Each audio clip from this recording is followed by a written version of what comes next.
Time for more high school football championship action in the state of North Carolina. Old North State crown going to be handed out to either Kinston or Shelby as the Vikings and Golden Lions go toe to toe. A pleasure to have you with us as we welcome you back. What a weekend it has been already. What a weekend it is going to be. And Eric, it's all about handing out trophies. It's all about lifetime memories. Once again, JP, workouts, running, lifting weights, all the classes, it culminates right here today. Somebody's going to walk away with the state championship.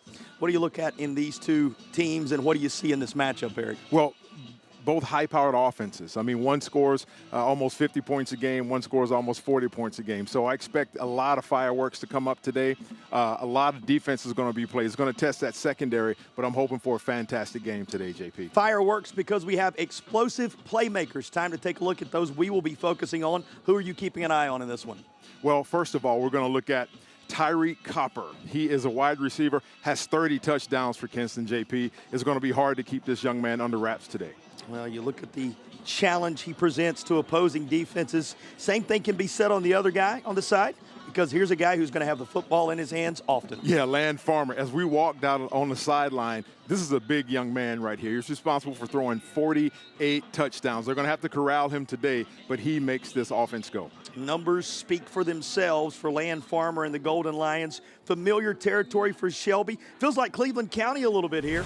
But you know what? The folks out of the East going to have something to say about this one. What must they do to claim the title? Yeah, Kinston's going to have to stay hot on offense. Like I mentioned, Shelby scores 48 points per game, so they're going to have to keep the ball and stop the pass for Shelby. And then for Shelby, you're going to have that turnover battle. You have to attack the football with a relentless pursuit of that football and limit the penalties. Did it a decade ago. Why not go for another round? That's what it'll take. That's our Ingles food for thought. Those are the keys to the game. Let's check in with the third member of our broadcast team. Here's Madison Little, field side. Thanks, guys. Regardless of how this game ends, both of those players you talked about are going to leave a legacy of their own at their respective high schools. Shelby quarterback Land Farmer, he's already the top passer in Cleveland County history. He owns the career passing yards record and comes into this one less than 100 yards shy of 10,000. On the other side, Tyreek Copper, he's putting together a historic season of his own, third in the nation in receiving yards, first in receiving touchdowns, and a chance today to break not one, but two state records. He's just 91 yards from the single-season receiving yards mark and 2 touchdowns from the touchdown record. But no matter what the stat line looks like, both of these guys are chasing the same thing tonight, adding a state championship to their already impressive resumes. The NCHSAA 3A state championship starts when we come back. Storms can come up fast, and your roof is your home's first line of defense. Tip Top Roofing is fully licensed, insured, and trusted by homeowners, HOAs, and real estate professionals. From the smallest repairs to the largest residential replacements, we handle it all, including gutters and siding. As a CertainTeed Select Shingle Master, we offer up to 25 years of workmanship coverage and a lifetime materials warranty. Ask about our senior and veteran discounts and schedule your free inspection today at tiptoproofing.net. I am so Why can no one help me? Waiting is the worst. Healthcare is broken. At Blue Cross and Blue Shield of North Carolina, we get it. Really? Really. That's why we're making healthcare better for all. Starting with you. Yes, you, Daryl. We're making plans easier to navigate by putting your benefits, prescriptions, and details all in one place. Convinced? No. But it's a start. We'll take it. Blue Cross North Carolina. Making healthcare better for all. Starting with you.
Sun shining down on Durham County Memorial Stadium for our 3A title game. 52 degrees going to be the temperature at time of kick as the Vikings and Golden Lions meet at midfield. Said it a little bit earlier, feels like Cleveland County here today, right? You got Shelby, you're going to have Crest here in a little bit. It's almost as if we're right down on the Carolina border, but a couple of teams out of the East that will have something to say about that. One thing we know, it's football state championship time in the Old North State, and you never know what you're going to see on an afternoon like this. You're absolutely correct, JP, and I'm going to tell you something. As I was looking down at the stands here, I see a bunch of sweatshirts that say, "We play football in December." That's what they do, and that's the expectation when you play for Shelby, the Golden Lions. And I'm going to tell you something. There's an anticipation in the atmosphere, JP, and it's exciting. It's electric. Thanks to all the administrators, the coaches, the teachers that had a hand in getting these young men on both of these sidelines to the state championship today. These two met 10 Decembers ago. It was in 2015. Shelby got the better of that one, 57-21. Yeah, and it's funny, you know, as coaches, you're kind of part psychologist, part parent, part teacher. I mean, you play a lot of roles. And coming out the banner for Kinston, it had "This Ain't 2015." So you know they've been thinking about this all week, JP. This is Shelby's 18th appearance, to Eric's point, 12-5 all time. The first time, however, in 4 years. So every senior, think on this, since 2013 has been in at least one state title game, but for this group of seniors, it's their first. And here we go, JP. It's about time for kickoff, and you know they're excited. One thing you have to do in these state championship games is kind of just control your emotions. The adrenaline's going to be flowing. You know, hopefully we won't get a lot of offsides and things like that initially, or false starts, but you have to control that. Coach Mike Wilbanks told us he's just happy to be a part of it. Here's a guy who's been at Shelby since 2006, 3 decades in the coaching ranks, and he's a guy who understands what it takes to get the job done. Yeah, he said it's a great joy to coach these guys, and you know, with the senior leadership that got them to this point, you know they're anticipating another state championship. And here on the other side, Coach Kieselman, also the AD, so he's handling multiple responsibilities this week.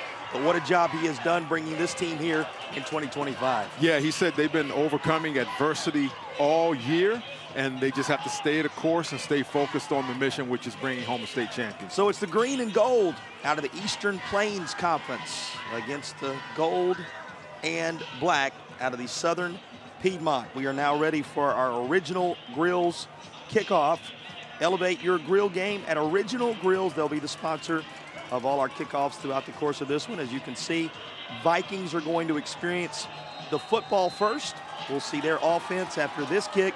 There is the Original Grills kickoff that has the 3A title game underway.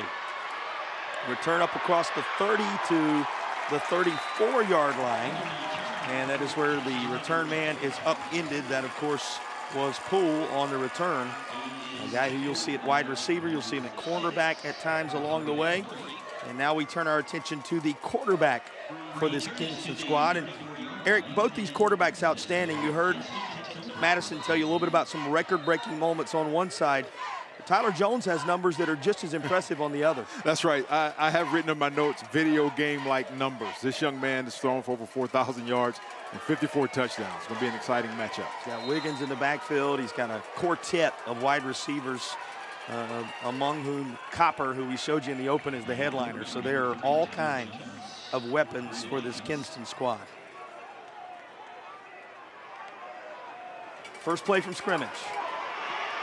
It is Wiggins, and he'll be met by that Shelby D. Let's take a look at those surrounding cast members for Tyler Jones. Here's the offensive alignment for the crew out of the East. Yeah, so we highlighted Copper initially there, but he's throwing the ball also to Chambers, number 5. He's got 14 touchdowns, and McNeil, he's got 2 touchdowns. And, you know, these guys are filled with weapons on at every position, so it's going to be an exciting day. So who can strike first? Those are affordable dentures and implants starting lineups on the offensive side. Second down and around 9 after just a yard on the Wiggins carry. Now looking to throw for the first time. Set up a screen. Here are the skills of Copper on display with his first touch of the football. inside the 20, and he sets up a red zone opportunity with everything he does after the catch. You see why this young man is special, and they took advantage of Shelby's that relentless defense there, JP, as they baited him in with that screen. And as we're going to look at it here, just baited him in and let him come to him and let Copper do his thing. And you see this young man making all the cuts and the jukes, and he is off to the races. He gave you his numbers earlier, good for the second best season in the history of the state of North Carolina. Think about it, 91 yards away, as Madison told you. Got a pretty good chunk of them right there from setting the record, and also a couple of touchdowns away, and they're a little closer to touchdown territory as the first Air Experts heating and cooling red zone opportunity is in effect. And back to Wiggins, and Wiggins is chased out to the far side, and that's Jaden Williams, who would have none of it for the Golden Lions of Shelby. Here's a look at the entire defensive alignment for Shelby. Once again, our starting lineup's brought to you by Affordable Dentures and Implants. Yes, we look at this defense. It's been a stingy defense all year, JP. 158 tackles for loss, 46.5 sacks, and 10 interceptions. And led by the cornerback there, Mr. Williams, who has 1 interception, and add now number 18 for his tackle. So they're going to have to pursue that football. What will come of the Air Experts heating and cooling red zone chance? Pressure. Works out all right as he's got Wiggins. Wow. And Wiggins is still up, and he will take it all the way home. Will not be denied. Short of a Tatum and Atkinson touchdown. The work after the catch for Copper to get them down here. The work after the catch for Genesis Wiggins. It is the genesis of the offensive impact for the crew out of the East. You gotta love it. Look at that young man. He is fired up, JP, and it's just a release valve. You know, nothing's downfield, and so he just hits that valve, and Wiggins does the rest. He makes 1 man miss, 2 men. Look at the balance on that young man, and he fights, says he would not be denied getting into that end zone. Well, Tatum and Atkinson are the heavy hitters. They're the sponsors of our touchdowns in this contest, but you just saw a duo of heavy hitters right there. In Copper and Wiggins, they combined to put the crew looking to avenge that game from a decade ago on the board first. The extra point is true. Our broadcast brought your way by Affordable Dentures and Implants will continue in a moment. First blood drawn on the opening touch of the football by the Vikings of Kinston.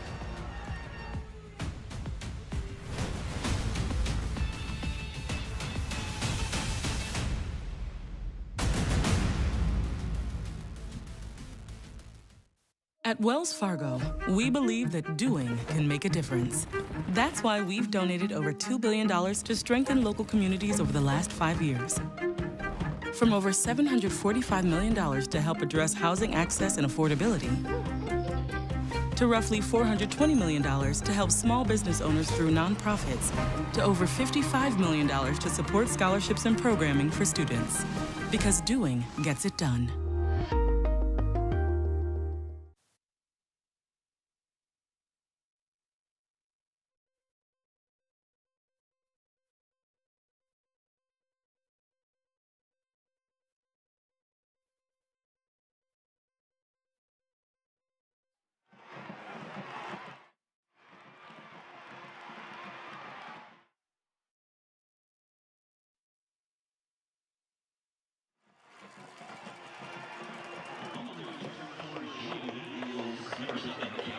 Following the Kinston touchdown, an original Grills kickoff returned by Shelby up near midfield, and we'll get our initial look at the Golden Lions from their own 42-yard line. And as Madison told you earlier in the contest, and Eric's going to remind you right now with these numbers, it's a record-breaking quarterback at the helm of this Shelby Golden Lions offense. Yeah, once again, video game-like numbers also, JP. This young man has thrown for 48 touchdowns, and sure he's looking to add on to that. He throws a beautiful ball, wide open as a receiver there. Well, no time wasted as he comes near side. Why not go ahead and take a look at the offense in full for Shelby? Yeah, and we just saw a catch by Jawan right there. He has 8 touchdowns. And in the backfield, you have Jonas Woods. He is a freshman. He averages 8 yards a carry, JP, with 8 rushing touchdowns. Kendrick Dewan, the first target, and now Shelby to keep it on the ground. Jonas Woods on cue will carry it near the 32. How important is his play today in your mind? Oh, it's huge, JP. He's going to have to establish that run because, with all those passing touchdowns there by Farmer, he is going to have to get Jonas Woods going right there to draw those linebackers up, to open it up over the top. And we see Kinston's defense right there.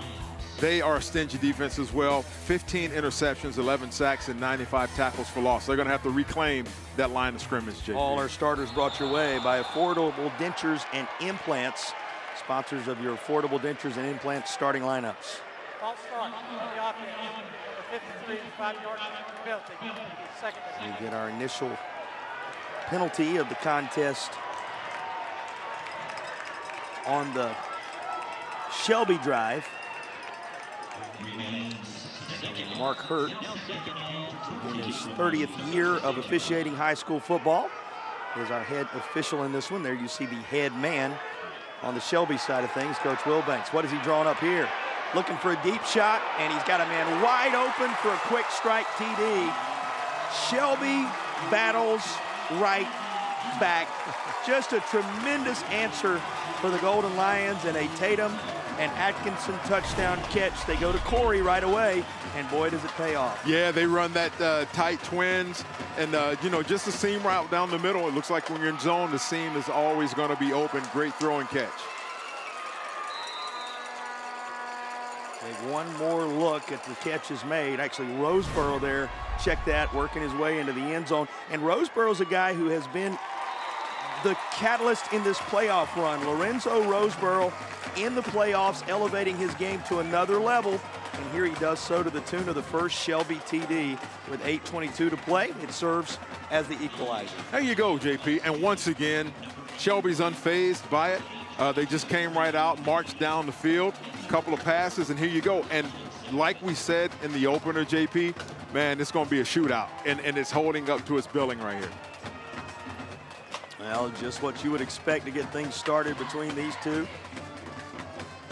You said it, they are familiar foes in a state championship environment. And both serving notice to their, and let's go ahead and say it, E, to their well-represented fan bases here today that they came to play. You better believe it. It feels almost like a double home game, if you will. Shelby's stands are packed. Now, as I look across the field there, just probably 2/3. I mean, it's not many empty seats on the other side for Kinston. A couple of quick strike Tatum and Atkinson TDs, and now our original Grills kickoff going to be returned to the 25-yard line. There's a flag that comes out here just about the time that Jamaris Poole carries it there. Yeah, it's going to be a holding call. Blocking the back. Number 6. What a luxury to have an official with 3 decades experience at the head of the crew in this one. Let's take a look at that scoring drive. Did not take long, just 3 plays needed. 3 plays, Once again, Kinston said, this ain't 2015. And Shelby saying, oh, no, yeah, it is. We're just going to replay. And once again, they're unfazed by that quick score by Kinston. Well, backed up inside the 10-yard line after the penalty. Kinston and Tyler Jones to work. Plenty of black jerseys there, and they snuffed it out right away. Well, there is Jawan. You're going to call his name on offense. You're going to call his name on defense because they're going to leave him on the field. Yeah, there you go. It's just that relentless pursuit of the football. Watch how many golden hats are around that ball. Here they come, and that's another tackle for loss. I said in the onset, they have 158 tackles for loss. Make that 159, JP. Got to make sure you get all those in there. That's right. This one for a loss all the way back to the 4-yard line. Closing in on 7.5 remaining in the opening period. And a little bit of miscommunication here. It's incomplete. Yeah, and it looks like a timing pattern. You're going to 1, 2, 3 stop, throw, and, the receiver, they just weren't on the same page there. And that's, as I look at it, JP, that's controlling those emotions, that adrenaline. You're in the state championship game. All you've been hearing all week and all season is we got to get this thing. This is not 2015. And so you may get a little bit of those jitters every now and then. Work them out early. Yeah, that's right. That's the challenge. Here comes 3rd down. A reminder, They need the 20-yard line to move the chains. From his own end zone. Set up underneath. And the Shelby Golden Lions are right there. Well played. That was well defensed. And just trying to draw him in again. If you remember on that scoring drive, that first scoring drive, they threw that little bubble screen or tunnel screen and got big yardage on it. But here, the Golden Lions defense, they were ready for it. And threw it out of his own end zone. He caught that in his own end zone, JP. Always makes you catch your breath just a little bit. I know the folks on the far side had to do just that. He's kicking this from his own end zone. Pretty good foot into it. And it'll take a nice hop up across the 40-yard line. Shelby will start on the Kinston side of the 50. The Golden Lions looking for their first lead of the day in the early stages. Belief isn't just a feeling, it's a force.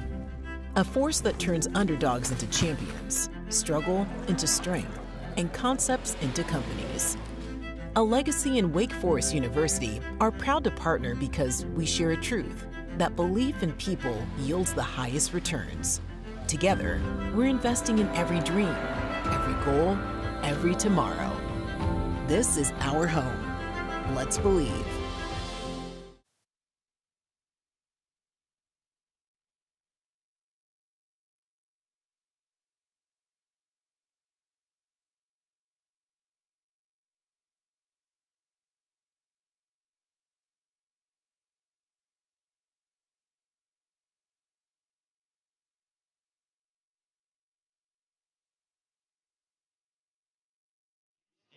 NCHSAA.org and the football championship page to access the program. It includes brackets, rosters. 7 apiece, but the Shelby defense standing tall moments ago. We welcome you back to our broadcast presented by Affordable Dentures and Implants. What are your early impressions of this 3A title game, E? Well, this is what I think. This is a very important drive for Kinston right now. If Shelby goes down in 2 or 3 plays and scores, then I'm going to tell you something. Psychologically, that does something to you, JP, because they just held them. You know, 3 and out of them here. They got the ball in great field position, and this is a big drive right here, depending on how that defense is. Looking deep again. And had a man deep again, just overshot his intended target, and that was going to be double the pleasure of Kendrick Drawan right there. They were looking for him again. JP, I'm telling you, man, they are gun slingers. This young man has been throwing the ball all over the yard. He sits back there. He's confident. He's waiting on him to get open and just beyond the reach of his fingertips. But I tell you what, JP, he's going to be looking that way all night. What does it say about the approach of this Shelby coaching staff, what we've seen right away? Yeah, it says trust. I trust number 8. I trust the game plan. I trust our players to execute it. There's no panic in it. We'll toss over the middle this time, right between the hashes, down inside the 30 to the 27-yard line, as Emmanuel Collins, a 3-year starter, gets involved. Yeah, he's just under 1,000 yards receiving, JP. 12 touchdowns, and he just added to it. This could be a long day for Kinston if they don't make a stop right here. Yeah, because Land Farmer has become the all-time leading passer in Cleveland County because he has so many different weapons. Big arm. Here's another. Wide open. And it's another touchdown. Goes to Ramsor. And Calvin Ramsor, a 4-year starter, has a state championship TD. Shelby is out front just that quickly. Yeah, JP, and like I stated, man, if they come out and he's got all the time in the world to survey the field and just wait for his receivers to get open, and once again, you got a receiver standing wide open, untouched into the end zone. So a couple of different receivers with TD catches. And this Tatum and Atkinson touchdown, making it 13-7. Looking for the extra point. The kicker, Matt Grenier. It is true. And with 6:25 to go in the first, Shelby has touched the football twice.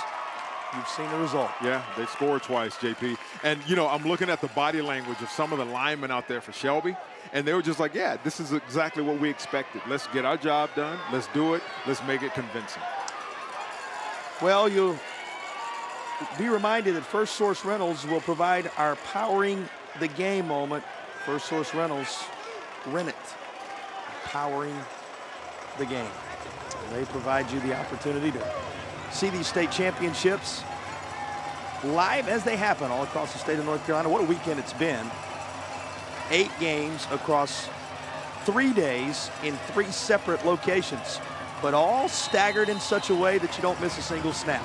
Happy to have you with us as this Original Grills kickoff will provide Kinston a chance to respond, and they'll do so from the 33. Well, tale of 2 drives for Kinston to this point. The first one on which they got a major impact from their playmaker, made it look easy in taking the early lead. The last time around, Shelby's defense tightened up. Yeah, they're going to have to get something established, get a rhythm going. You know, if Shelby touches, every time they touch the ball, they score, like the keys to the game said, they're going to need to stay hot on offense and take their time, establish the run, get them in a good situation to where they can capitalize on it. And it's incomplete down the far side with 6:15 to play.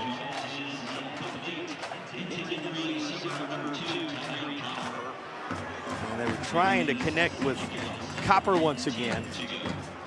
Yeah, Copper had a step or two. I mean, you know, it would have to be a perfect throw, but it would have been in there. But yeah, they're going to have to get something established, JP, because they continue to go 3 and out, and Shelby's continue to score. It could get out of hand quick.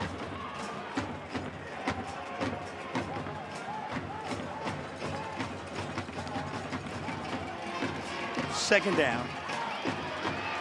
Little toss far side, and it's going to be up to the 35.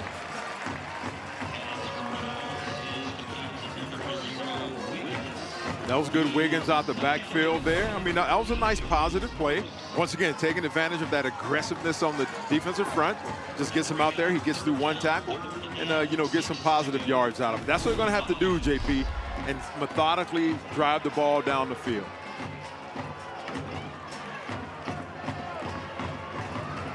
And 3rd down coming.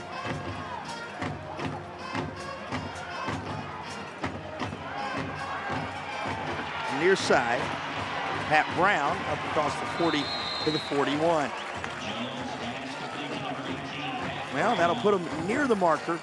Decision time. Oh, you got to go for it. I mean, if I'm thinking, you know, it's no doubt.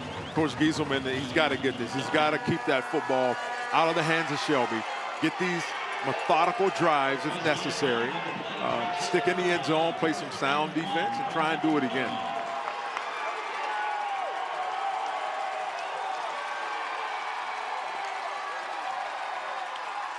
Fourth down. And they appear as if they are going to roll the dice.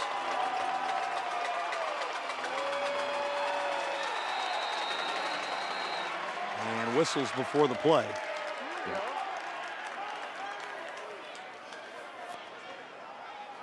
And Kinston will use a Well, they wanted a little more time, to discuss it. Yeah. Yeah, if I'm Coach Gieselman, I'm getting my best 2-yard play right now.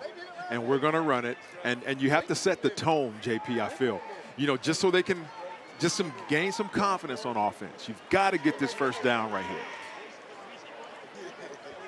Well, take us inside the huddle, Harry. Yeah, if I'm Coach Gieselman, I'm like, hey, fellas, this is what we're going to do. I may line up even in a heavy set. I'm not sure, you know, come out of that spread. All you got is to get it 1 yard. I'm going to get on the center and call it the Kinston tush push, whatever you want to call it. We're going to get that 1 yard. And I'm going to challenge my team, my linemen up front. Fellas, 1 yard. This right here can set the tone, can reestablish the tone of the game like they had on that opening drive. Score, keep this thing going. Well, now the 4th down play. Has the feeling of an important moment with the way Shelby is clicking offensively early. Oh, wow. He almost figured it would be in his hands, but the Golden Lions were waiting. That was a great pursuit by the free safety, Derek Key there. He's got 4 tackles for loss, 50 tackles. This young man came flying from that secondary, from that corner position, and just made the tackle. You know, with the team speed that Shelby has, in order to negate that speed, you got to run right at it. You can't outrun it. Derek Key among those on the scene, one of the senior leaders. And we talked about how important this senior class is for Shelby. There's a reminder. Absolutely. Absolutely.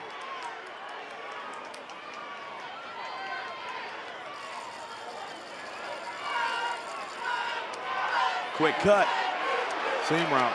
It is him, and it is just out of his reach. Boy, designed beautifully, and it was all set up for an Emmanuel Collins touchdown just through his fingertip. Yeah, and they went empty set, you know, and so you know beyond a shadow of a doubt is going to be a pass. And it looks like Kinston was in like a 2-deep shell, and he just ran vertical right down the middle of the field, and Farmer just overthrew him. But you can best believe, JP, they're going to come back to it. Shelby pulling out all the stops in this first quarter. Dancing through some traffic on the right hash. Jonas Woods reminding you what a key part of this offense he is. You know, he sets up so much of what this vast array of wide receivers can present. Absolutely, because what you have to do, if you establish the run game, you know, if you only have 4 or 5 guys in the box, you're going to run the ball. As soon as they bring one man down in the box to try and stop, but given 6 in the box, then you're going to go over top. And so that running game is vitally important. A 3rd down for Shelby. That looks like they're in cover 1. Well, calling his own number. Maybe about a couple of yards shy. As Land Farmer can from time to time tuck it when he needs to. Yeah, oh yeah, he's proven that, JP. This young man has rushed for 13 touchdowns. And so, yeah, when there's nothing there, just tuck it and run. Get what you can. Just a yard or so away from that 1st down mark.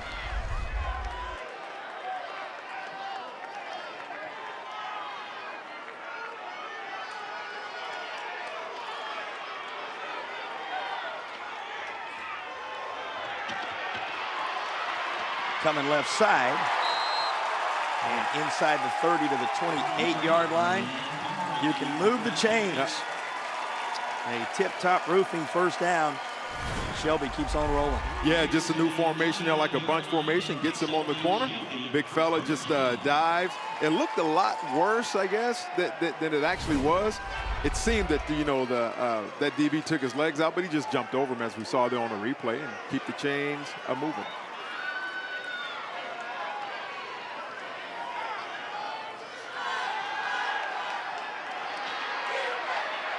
Looking far side. Yep. Incomplete. His intended target there was Kendrick Draper. We're told that is who jersey number 0 is now. That the Shelby roster we were given has Kendrick Jawan. We're told Kendrick Draper in jersey number 0. So that noted as we move forward here, as it is in conflict with the roster we were given, but we certainly want to make sure we pass the right info along. State championship moments, and you want to always get them right, right? That's exactly right, because these are memories you will keep for a lifetime. And we appreciate all those out there working hard to make sure we have the proper info. Right on cue, it's in his hands again, and inside the 25 to the 24-yard line. He's going to now make this potential push for a 1st down manageable. Yeah, and it's a critical down once again for Kinston, and getting the stop here and forcing either a field goal or a turnover on downs. But you can be rest assured Shelby has a play that can get them 4 yards and maybe in the end zone. But we'll see here, JP. Here's another of those 3rd downs. All kind of options. And just slinging this, that was nearly picked off, and that might have gone for a while had it ended up in the grasp of the defender. Good coverage by Justin Gooding to at least disrupt it. Yeah, great read, and there's Farmer, just really trying to bide his time. Like I said, we walked to him, near him on the sideline, and this kid is bigger than 6'3", I can tell you that. I'm 6'3", and I was looking up at him, JP, but, just almost a timely turnover for Kinston there. Another fourth. Pressure. Oh, wow. But he gets it into the hands of his playmaker. Striving for the end zone. They're going to say he's down at the 1. Nearly another TD. Oh, as wow. Kendrick Raper was right there again, but he comes up just shy, though he does convert. Remember, this was a 4th down scenario now, so the conversion is as critical as anything right here. Yeah, look at Farmer. He's just sitting back there, a little bit mobile. Look at this big fella. He's like a Ben Roethlisberger or something. People draped off of him, and he's still able to make the throw. And just, let's see here, we don't have the benefit of replay. Oh, yeah, we don't have the benefit. His knee did hit down, it looks like, JP, but not sure where the ball was. But in North Carolina high school football, there is no replay. So it'll be down at the 2-yard line there. It'll be played as called. And they're set up after the Tip Top Roofing first down with the Air Experts Heating and Cooling red zone chance. Right on the doorstep of what would be an extension of that advantage. And by the way, while we've got a chance, let's tell you a little bit about Tip Top Roofing after that key first down conversion. Tip Top Roofing, well, 4 key values: faith, family, football. You're with them so far, right? And roofing. They take care of the things that matter most. We thank our friends at Tip Top Roofing for sponsoring the first downs in this initial quarter. 2:19 to go in the opening period. Shelby on the verge. It's 1st and goal as the Air Experts Heating and Cooling red zone opportunity is in effect.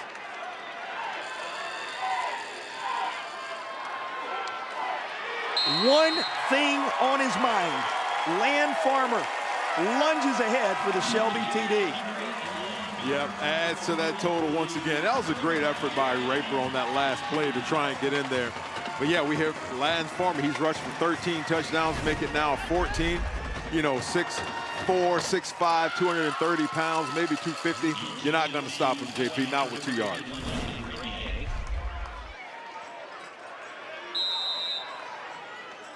And now the kicker he has been for the last couple of seasons. Lines up another extra point, and before Grenier can put his foot into it, we've got a flag. On the defense, number 7, half the distance to the goal, we played try. And that will move Shelby a little closer. Does that change anything for you? Yeah, it looks like the offense is coming back out on the field. Why not? You just have, about a yard, yard and a half to go. Maybe another dose of big number 8 there, JB. Golden Lions sending the 2-point team out there. This is a team that's going to battle.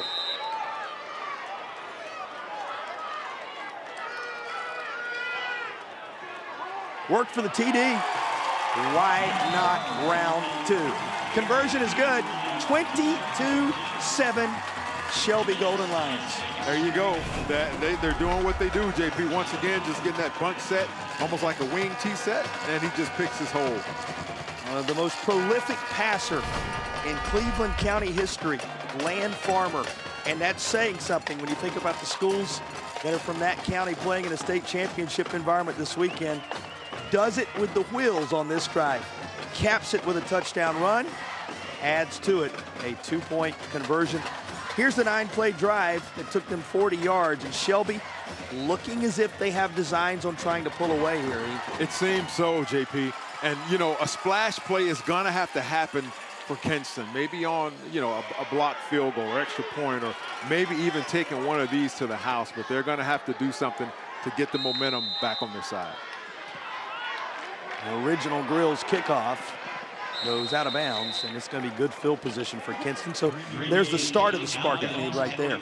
Yeah, it certainly is, JP. I mean, you got to get something going, You're running that spread, and you're limited from a defensive perspective. I'm thinking you're limited in what you can do. Shelby's just running man and sending the house. Free kick in front.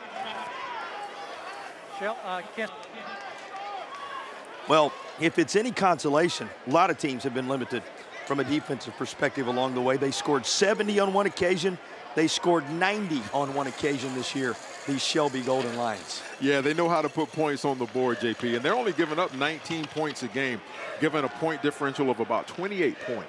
That was a 90-0 victory over Highland Tech. And Eric, it came after they lost their first two games to Kings Mountain and Crest. You think they were happy about the 0-2 start? Not at all. You can be rest assured they came into that game a little bit angry, JP. Showed it in week 3 after falling to their two rivals, the Crest team that'll play a little bit later here tonight, 31-24, and Kings Mountain 30-14. But it has been downhill ever since for this Shelby squad in terms of scoring. The return of the original Grills kickoff to just across the 20-yard line, and now Kinston to take over. Look at the journey in 2025 for this Viking squad, and obviously the opener didn't go their way either, lost by a couple, but learned a lot early from a setback there against South Central, one also against White Oak, and boy, have they pieced it together in the playoff run. Yeah, and the coach said they just stayed the course. They stayed the course together. They didn't panic. They leaned on each other in that senior leadership. Learn they can play with anybody. Trying to do that with one of the standards in the state here today, and that Shelby defense right where it needed to be. Quickly on the scene is Notre Dame. Take a look at the 3-year starter. Yeah, there you go. Just following the flow, shooting the gap when he sees an opening. You know, he has 99 tackles, make it 100 now, 26 tackles for loss, but 15 sacks, JP. So they get after the football. Give credit to Noah Gartner, who also was right there among the first on the scene. A couple of the key contributors for Shelby. Second down from behind the sticks, and that's incomplete. Well, a flag comes in at the very end of this. And that's going to provide a lift for Kinston, it would seem. Yeah, DB may have gotten a little handsy. Pass interference. Defense, number 15. 15-yard penalty. And that'll help. You know, you do not expect this team to go away. Right. You get one more look at the interference call right here. Yeah, he's got good. Yeah, got there just a little bit early, and you know, and that's what Coach Will Banks was saying. One of the keys to the game is just limit those penalty yards, and we see here, you know, just got there a little bit quick, about a half second too soon. Kieran Thurman, he's a tremendous player on the defensive side. A couple of years into his time as a Golden Lion. But just, as you said, a little early getting there. Just going to say, you don't expect Kinston to go anywhere. This crew out of Eastern Plains knocked off the 1 seed. Oh, my. So they're going to keep coming at you. But this Shelby defense does nothing but come at you. Speaking of Gartner, there he is again. Oh, my goodness. JP, when we see this replay, he just, I mean, he almost took his head off, it seems like. I mean, just, you know, just relentlessly pursuing the football and attacking it. And he, you know, he comes down the line of scrimmage and he gets there before the block can even get to him, JP. Fantastic play. Madison will tell us a little more about the guy wearing jersey number 10 for the Black Crew. Well, guys, that's exactly what this coaching staff likes about him. Said he's able to get to the quarterback when they need it most in this playoff runs, and they're going to need another big one from him. Well, it looks like a big play here when Kinston needed it most. You know, Eric, we just finished talking about how you don't expect the Vikings to go away. They took down the top seed in the tournament in James Keenan 30-7 in order to get here. They are in no way intimidated by the Golden Lions, as evidenced by this Tatum and Atkinson TD touch. That's right, and Shelby's just running, man, they're running man-to-man and sending the house, and mama, there goes that man, number 2, and Copper, making it 31 touchdowns. This young man here is ready for the next level. Now remember, he came in chasing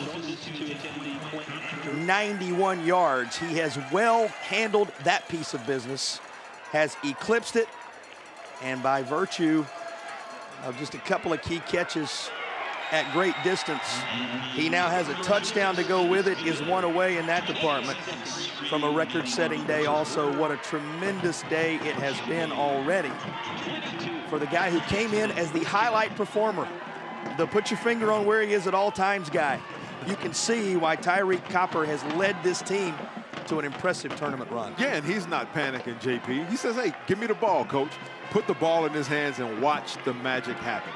As we mentioned, the 119 yards he has already reeled up, more than the 91 he needed to become the all-time receiving yard single-season performer in North Carolina history. Congratulations, young man. I'm sure we're going to be watching him play on Saturday afternoons sometime real soon. He's a touchdown away from that mark as well. You would expect with a lot of football left here. Had a good chance of getting there. Perhaps more important than the individual accolades, Eric. In fact, more important than the individual accolades. His team, as you said earlier, needed a lift. They needed a spark, and he gave it. That's right. Put it in the hands of that form or soon-to-be Wolfpack.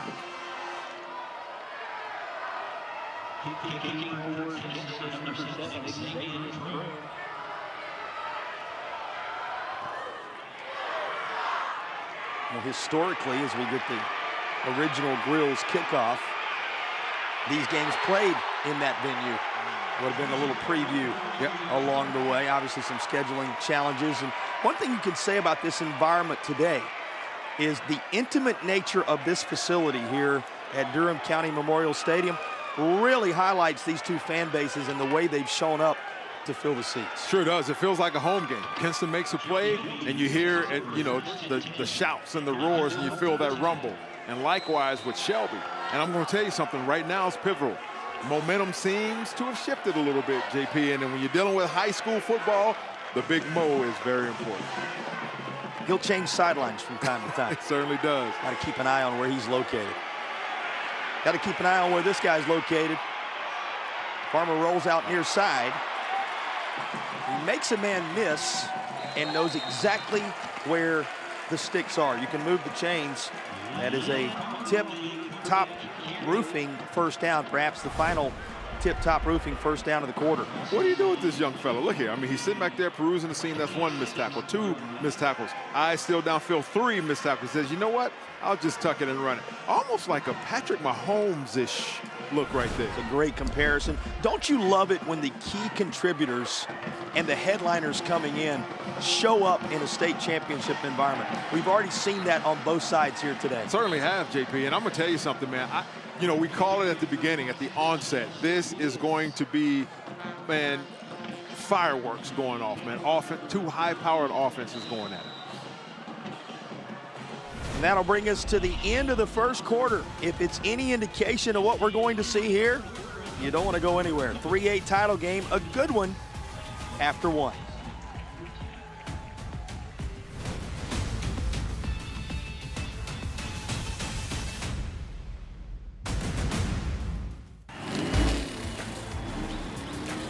Robert, go for more.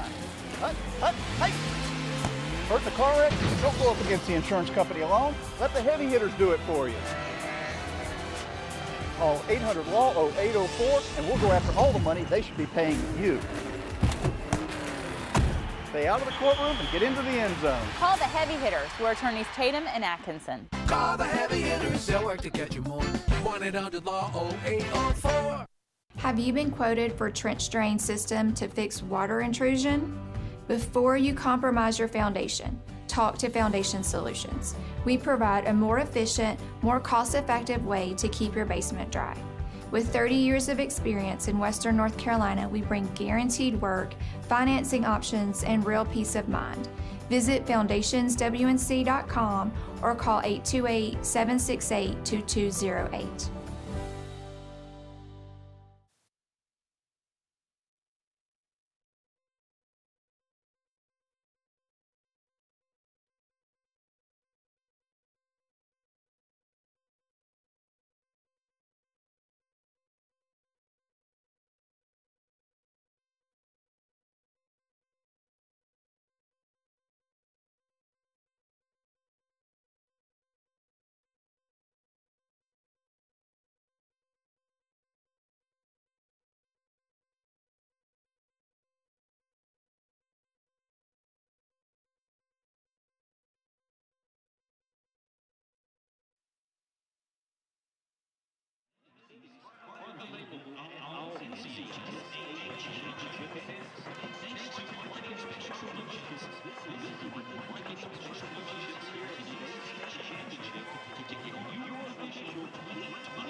Numbers speak to the type of quarter we just witnessed as we welcome you back to our 3A state championship broadcast, brought to you by Affordable Dentures and Implants. What sticks out to you? What jumps off the stat sheet your direction? Yeah, when I look at those stats, JP, they look kind of even except for rushing. You know, Kinston has minus 20 yards, and that, you know, this defense from Shelby, like I said, they have 160 tackles for loss now, so they attack the line of scrimmage.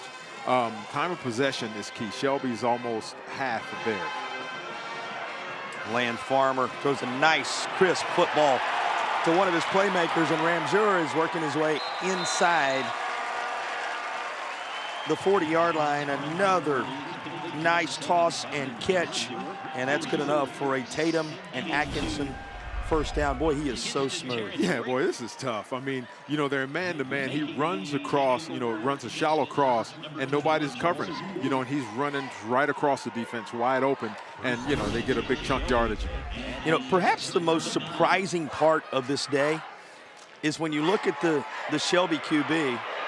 He's just going to have to get out of the way here, try to make some room for Woods. There's going to be little on this. Great defensive push from the Vikings there.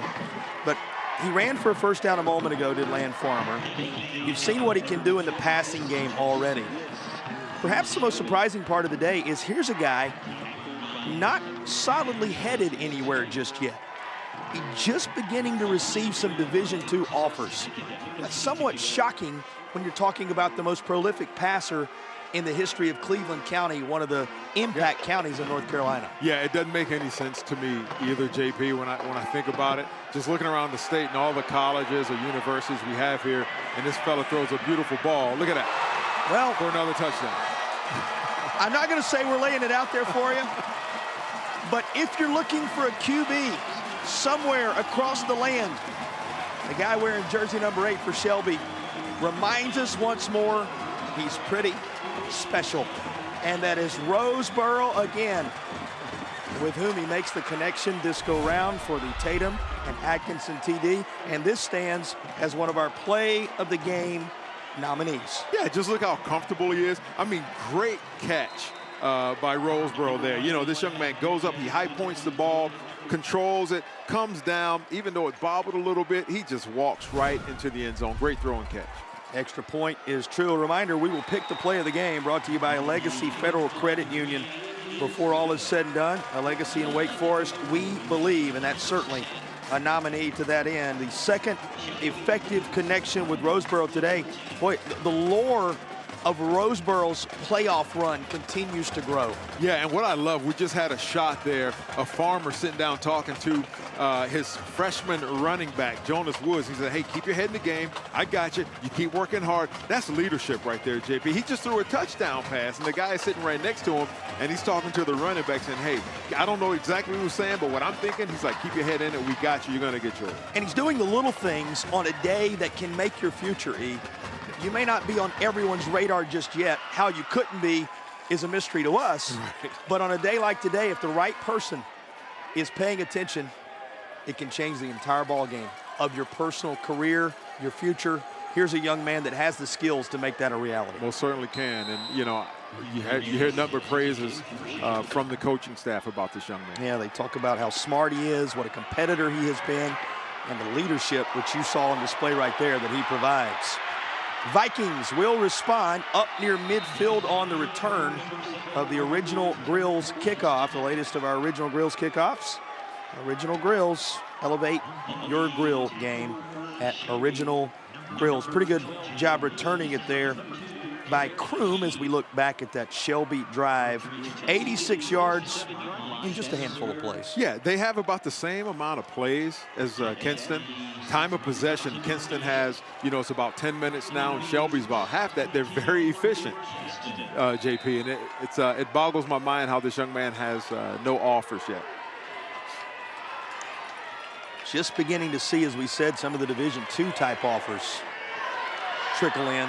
You get the sense there may be a whole lot more than that. And on this play, there's going to be a whole lot more than what it initially appeared. And he's done it again. Another record-setting moment for Tyreek Copper. You know, the playmakers have shown up, and they're taking care of business right away. He needed to match his jersey number on touchdowns today to set that mark. mission accomplished. Yeah, once again, it's another screen. They let him come through. Shelby knows what's going on, but there's the difference. D1, he's going to NC State. They're getting a good one. He's looking around and seeing, hey, is there anybody with me? And he steps across the goal line untouched. You know, might be best when it all shakes out. Though it's an unusual situation for football until you get to the championship environment at the high school level, that they're playing on a Saturday, because you're seeing a lot of guys in this one who are no doubt going to make their marks on Saturdays in the days ahead. He'll be doing it in state, and he just pulled his Vikings ever closer.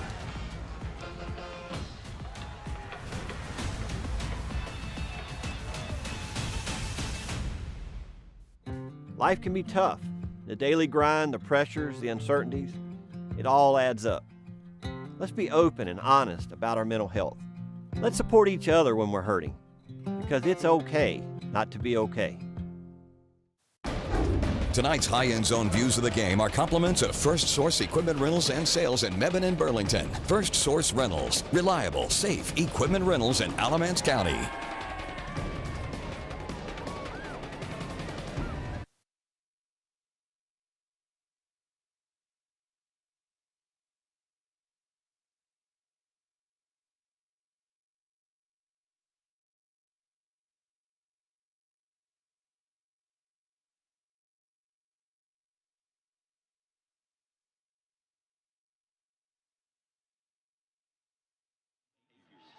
You can win a $1,000 scholarship. Scan QR code on the video to sign up today. Going to be a challenge to queue up all the highlights for the Foundation Solutions halftime report. You'll see the highlights as well as stats. We'll have an interview with Commissioner Q. Tucker of the North Carolina High School Athletic Association. All that and more coming your way as a part of the Foundation Solutions halftime report. These two teams sitting about one full possession separation after a back and forth through the first quarter plus of action. It's been a highly entertaining 3A title game thus far, and if you like playmakers, this one features many. I love, got to point this out right here, JP. Look how he has the ball on the tee. I almost saw when the first time I saw that it was going to be an onside, but it seems that's how he kicks.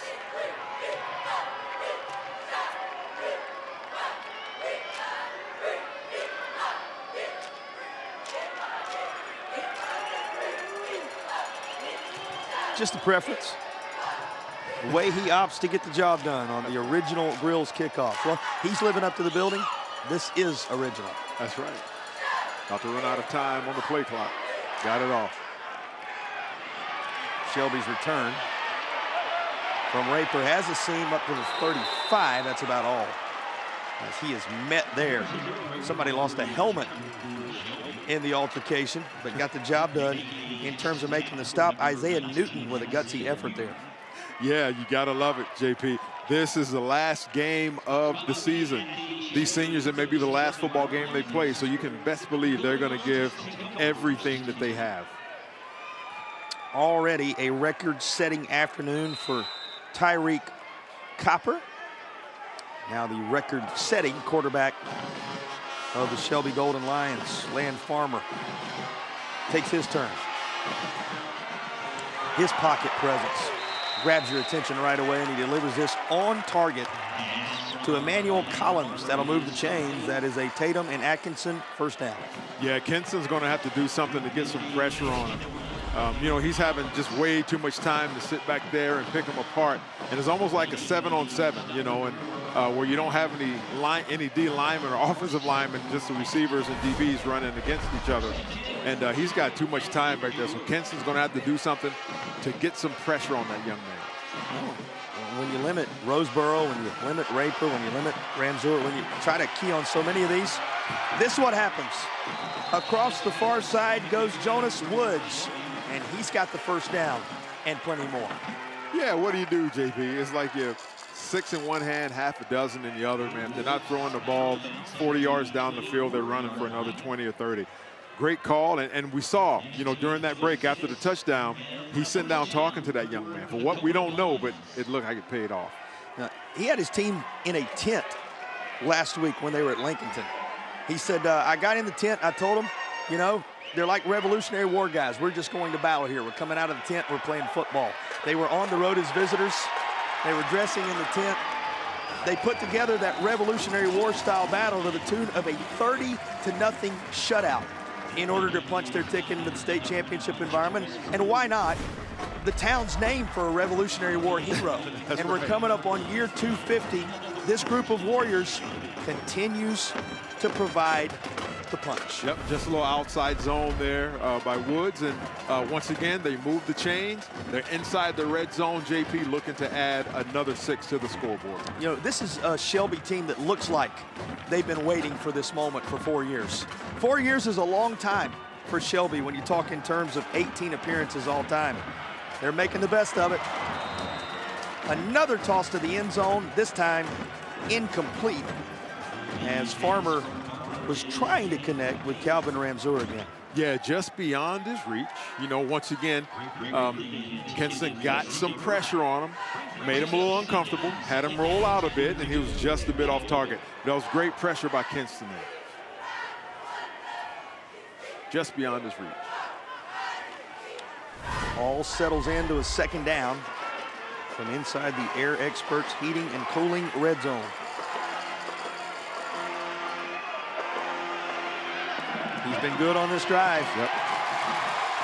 Why not cap it? Jonas Woods has a touchdown run to go with all that high-flying air attack that Land Farmers put together. This Tatum and Atkinson touchdown is going to push Shelby further out front. Further out front, JP. And yeah, just a little stretch zone. You'll run into the left and allowing him to pick his hole. All the linemen are doing is they're stepping left and they're running and blocking the next threat, and he gets an opportunity to select where he wants to go. When you limit the wide receivers, you get another dose of Woods. When you handle Woods, so many different wide receivers coming your way. Shelby prolific, but how about this? Able to get some penetration and block the kick. There's a lift in what had been an 8-point separation at times. There you go. And, so now they don't have to chase that 1 point, JP. It's now even. All they have to do is just put another 6 on the board. It looked like Jamaris Poole, perhaps, who got in there, and it is. Yep. Watch Jamaris Poole come right up the middle. No problem. There you go. I love it, JP. There's no quit in these young fellas. And he's a senior. Once again, this may be his last football game. He's giving it all he's got. Good job, young fella. Yeah, another one of those. And as you said, that moment that is never coming back for the crew out of the Eastern Plains Conference. Making the trip from Kinston to battle it out for a state title. 110 miles to the stadium. They're about 300 miles away from Shelby when you talk about where these two teams are located out of the East. And then in the case of Shelby, down in, as we told you, Cleveland County, down near the state line on the other side of Charlotte. So quite a journey for these two, and that's beyond the miles as we have our original Grills kickoff after the Shelby TD. Return to the 34-yard line, and that's about all that will be there for Chambers on the return. We were talking about the senior class for Kinston just a moment ago. For more on that topic, let's go down and check in with Madison. Well, Coach Gieselman told me that that's what's fueled this postseason push. Last year, they made it to the 4th round of playoffs, got knocked out then, and immediately craved more. He said on the bus ride home, they told him they wanted to take it all the way this season, and he sensed that as early as spring practice. Since then, the competitive edge has been there, and this group playing their last possible game together, hoping to leave thumbprints on Kinston, guys. Great stuff, Madison. And Eric, they've reeled off 5 wins in a row, including taking down the 1 seed James Keenan to get here in the state championship environment. So this is a team already having accomplished some things many might not have expected, and they're staying right there with Shelby at the moment. That's a big lick here on the ball carrier, and this is the kind of football you're going to get in the 3A range. Jaden right? Williams, I love it. Watch how it's just relentless pursuit. Watch it, boom, and he lowers the boom right there at the end, and he says, hello, I'm here. This is the state championship. We're looking to go home with the win. Wiggins, good for a couple before that big lick, and I know anytime we get a defensive moment. The former Tar Heel linebacker is going to let you know about it. Eric loving what he saw there, and the offense answers. Falling down to the turf and still able to somehow reel it in is Pat Brown. That's good enough for a Tatum and Atkinson first down. Yeah, JP, great concentration. He had plenty of time. He's running, he's falling back. He takes the contact and goes to the ground with the football. Great catch, young man. I'm going to tell you something else. Derek Key was right there with him. Yeah. There wasn't much of a window, E, and somehow Pat Brown catches it as he's going to the turf. 8 and change remaining in the opening half. Looking downfield, and that's disrupted on the scene when he needed to be. Derek Key, whose name we called a moment ago, 4-year guy for the Shelby Lions D. He comes up huge in this moment. Great timing. Yeah, it was great closing on the ball. Once again, quarterback has plenty of time. Threw it maybe a little too high, but great timing right there by Mr. Key. The 2nd and 10 coming for the East champion in 3A, the Vikings of Kinston. Have to give both these coaching staffs credit, leaving nothing in the playbook today. Here's a nice wrinkle. Yeah, good run, good run. Forward, still digging and dragging him with him inside the 30-yard line. That's a gutsy, gutsy run. And a tremendous, tremendous finish. And, you know, sometimes you lose the lid, but a lot more you gained along the way. You think this game doesn't mean something to these young men, JP? You watch just the effort that he gets right here with this draw. You're taking advantage of that aggressive defense, and he's just running. He's moving his feet. He's pumping. That's Elijah, something he will not be denied. Look at this young man. This is, man, it's a highlight reel. Well, you were just talking about the senior class a moment ago. We heard about it from Madison. Sumter, another of those. Now up top and snatching it out of the sky with one of the catches of the contest is Chambers.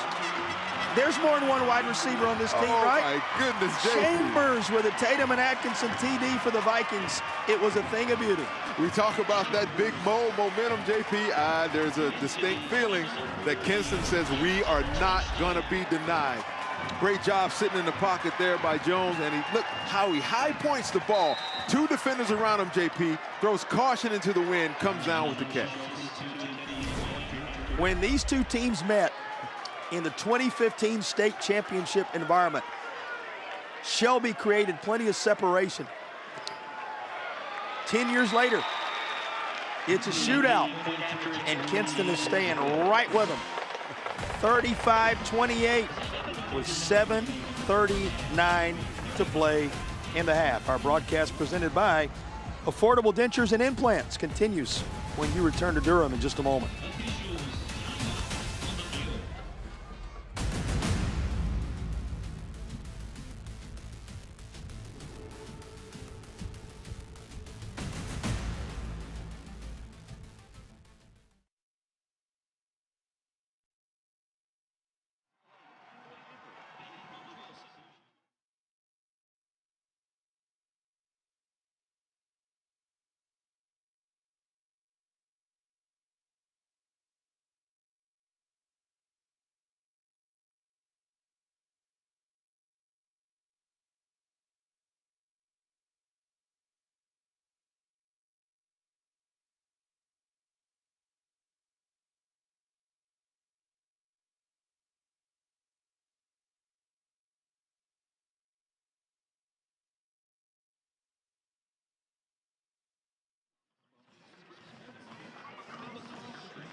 They're ready for a little football, probably wondering who the player of the game is going to be.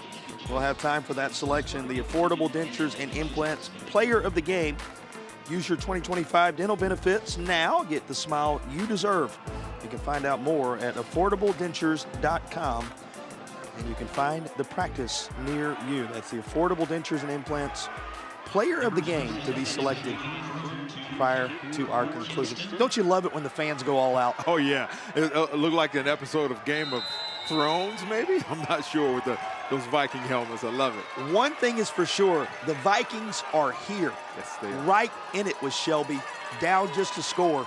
as they're set to kick it away. There you go. Once again, the most unique kicking style in the state, dare I say maybe the country, but it's effective, JP. Here's a return. And looking for room is the return man, Kendrick Rayford. Has it up near the 43, they'll call it the 44-yard line. That's where Shelby will take over after the original Grills kickoff. He's a dangerous return man. Yeah, it looks like they had a right return set up, but he says, nah, we're going to go the other way just in case. And, hey, you know, gave him a great field position right close to the midfield. So good job, young fella. After Xavier Kroon, you said it takes the unique approach to the original Grills kickoff. Well, kind of has the feel of your turn. That's right. Just kind of back and forth between these two. What will Shelby do to try and one-up Kinston now? Oh, wow. Deep shot. That mission accomplished. Wow. Emmanuel Collins, nobody in the neighborhood with 7:22 to play in the half. You know what it looked like, JP, because looks like they had Copper on him. We see Copper there in the middle of the screen. He had him, but he's peeping in the backfield. Looked like he just ran right by him, untouched, into the end zone, JP. With this Tatum and Atkinson touchdown here, you're reminded we've had as many plays in this one first half as sometimes fill up an entire championship weekend. Right. Remarkable what these playmakers have put together, and that's just the latest of the touchdown tosses by the best to ever do it in Cleveland County in terms of numbers, Land Farmer. Extra point, true. As Grenier puts it up and through. There are 7 minutes, 22 seconds on the scoreboard in what has been a wild first half, and with 7:22 to go, Shelby doing everything they can to keep the Vikings at arm's length. Yeah, and the Vikings, man, they have to come out and take another strike, JP. We just had a fantastic catch by Brennan Chambers, the 6'5" senior, that he high-pointed the ball, went up over 2 defenders and made the catch. It's going to take that sort of effort all game, it seems, JP, in order for Kinston to stay close. One thing we know about Kinston, they're not going to be held to that lower point total they had the last time these two teams met. They have already eclipsed the 21 points they scored in that previous championship environment. By the way, as Kinston is set to get the football back with the upcoming original Grills kickoff, worth noting this is a 4th appearance all-time for Kinston. They took on a group you're familiar with back in the 50s. Hendersonville, a 12-7 victory for Kinston in 1955. They fell to West Stokes in 2011, fell to Shelby in 2015. Those were the 3 prior appearances, and it gets a little bit testy this 4th trip to the state championship environment for the Vikings on the kickoff. There was a flag that came down, and credit our officials not only for handling that piece of business, but they also separated everybody really quickly. Yeah, it's just, you know, they're still kids, young men. Excited, got emotional. Now, you got to get the Hendersonville connection on the broadcast, right? And you don't date back to 1955. Not quite. But you do know what that community and football, and having coached there, having played there, having built your life there, an important place, I know, dear to your heart. And that's the moment for this Kinston squad when they went head-to-head with Hendersonville in 1955, the last time they hoisted a state championship trophy. So these Vikings, incredibly hungry, Eric. Yeah, and I tell you, they're hungry in Hendersonville as well. Absolutely. 5-yard penalty, free kick. But yeah, it's, you know, hats off to them. You know, they battled hard to get here. And, you know, they're in a shootout right now, 28-42, and they have to put it in the end zone right here. But with 7 minutes to go to halftime, JP, it seems like we played 3 games already. And we are just midway in the second period. And that one's going to go out of bounds. That means another flag will be necessitated.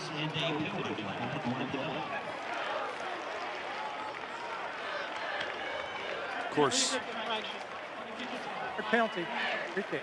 If you're wondering the reference we made, the pride of Hendersonville right here by my side, the former North Carolina Tar Heel, outstanding defender for Mac Brown in his first stint there here in the Tar Heel State.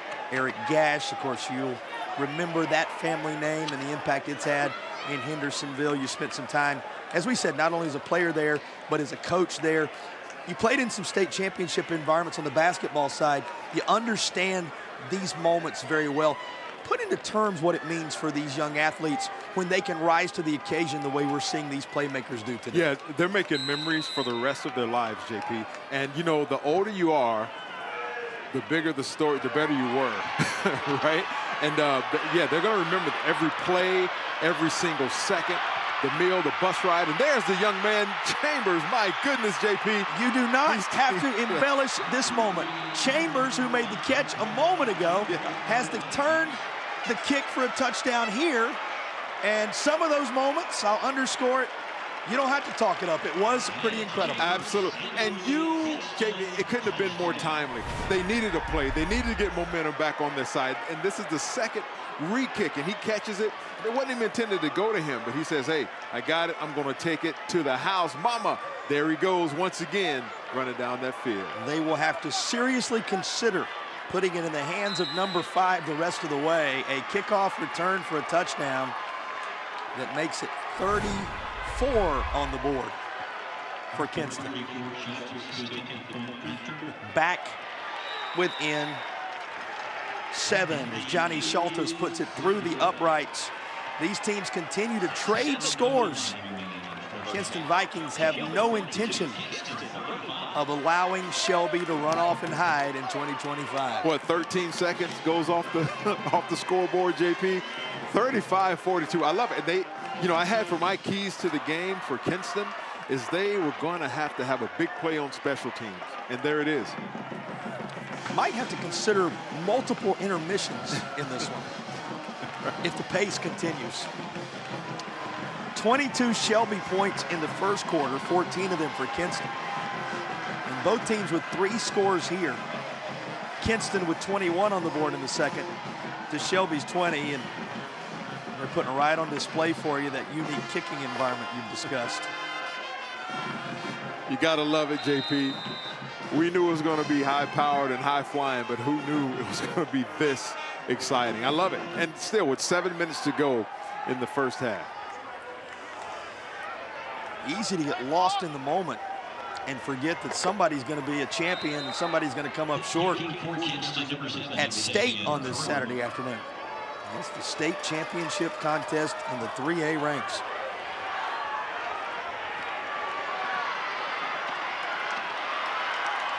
Well, pretty good return on the Shelby side up near the 40-yard line for Kendrick Raper on the return. I've said it before, probably won't be the last time we communicate it this way today. Shelby's turn.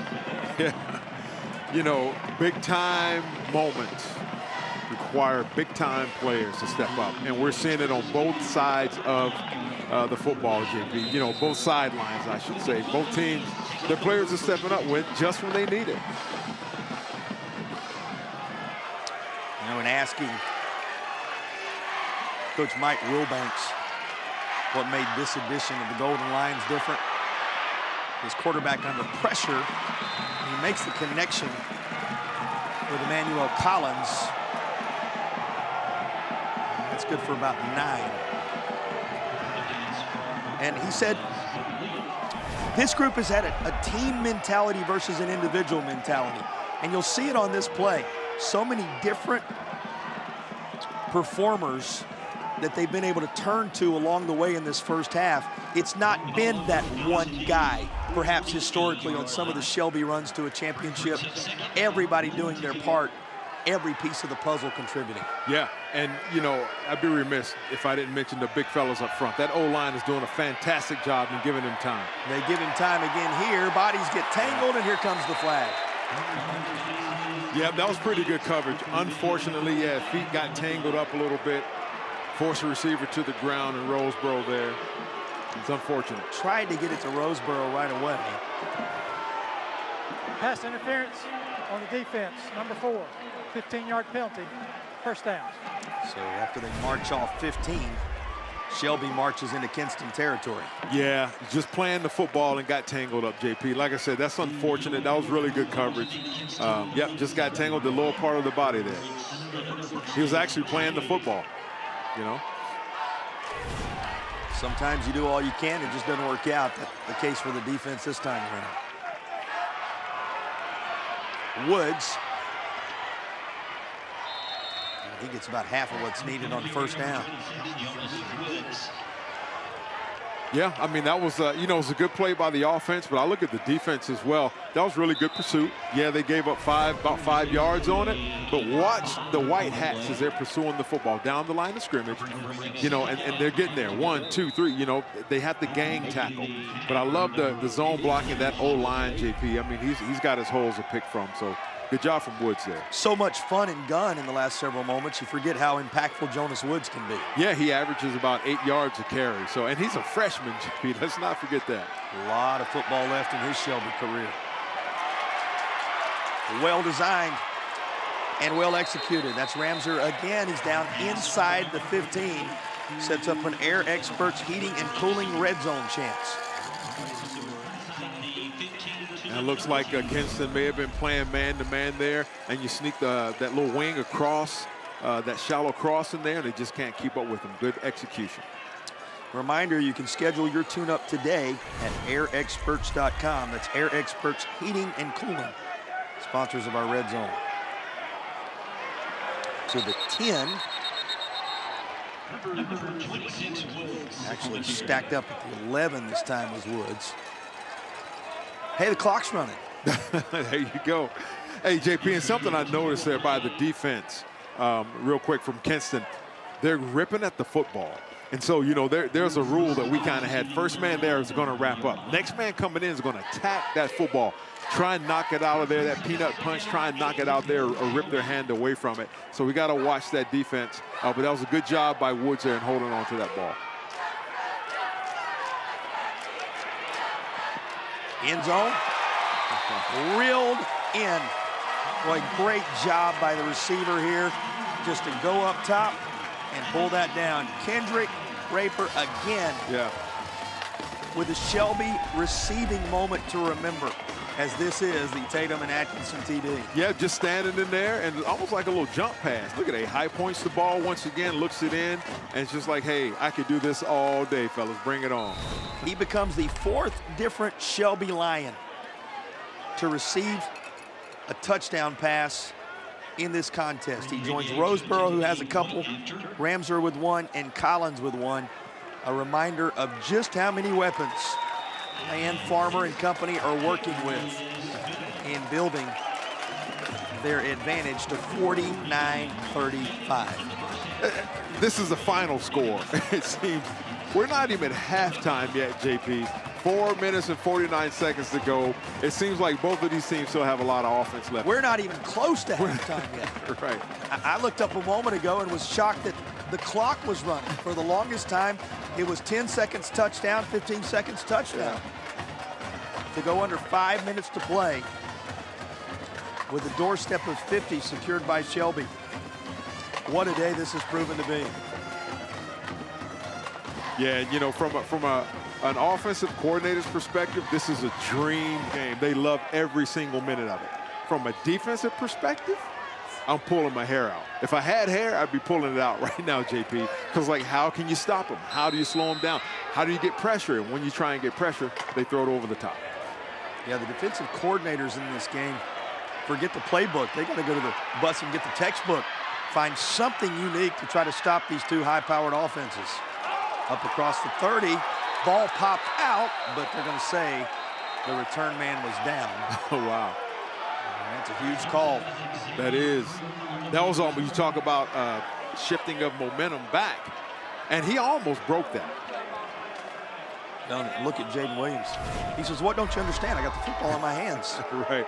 Of little consequence. Coming through. I thought he was going to come out of that pile right at the last second there.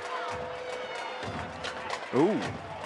It looked like that ball came out, but once again, JP, we don't have the advantage of instant replay in high school football. Well, you give Jaden Williams credit. Did everything he could to sell it, but it will be Kinston football. And that's important because remember, in this shootout, which we're currently locked, Kinston on every possession looking to keep pace to stay within one each time they score. One possession, that is. And this is going to be carried over the left side by Tyler Jones. There's a change of pace for Yeah, him. it is, for sure. They ran like a little speed option. And look at growing some legs. Now, you know, he got 7, 8 yards on the play. That's a successful play. But in a game like this, you need those big chunk plays. Don't worry. Yeah, it's coming. They're there.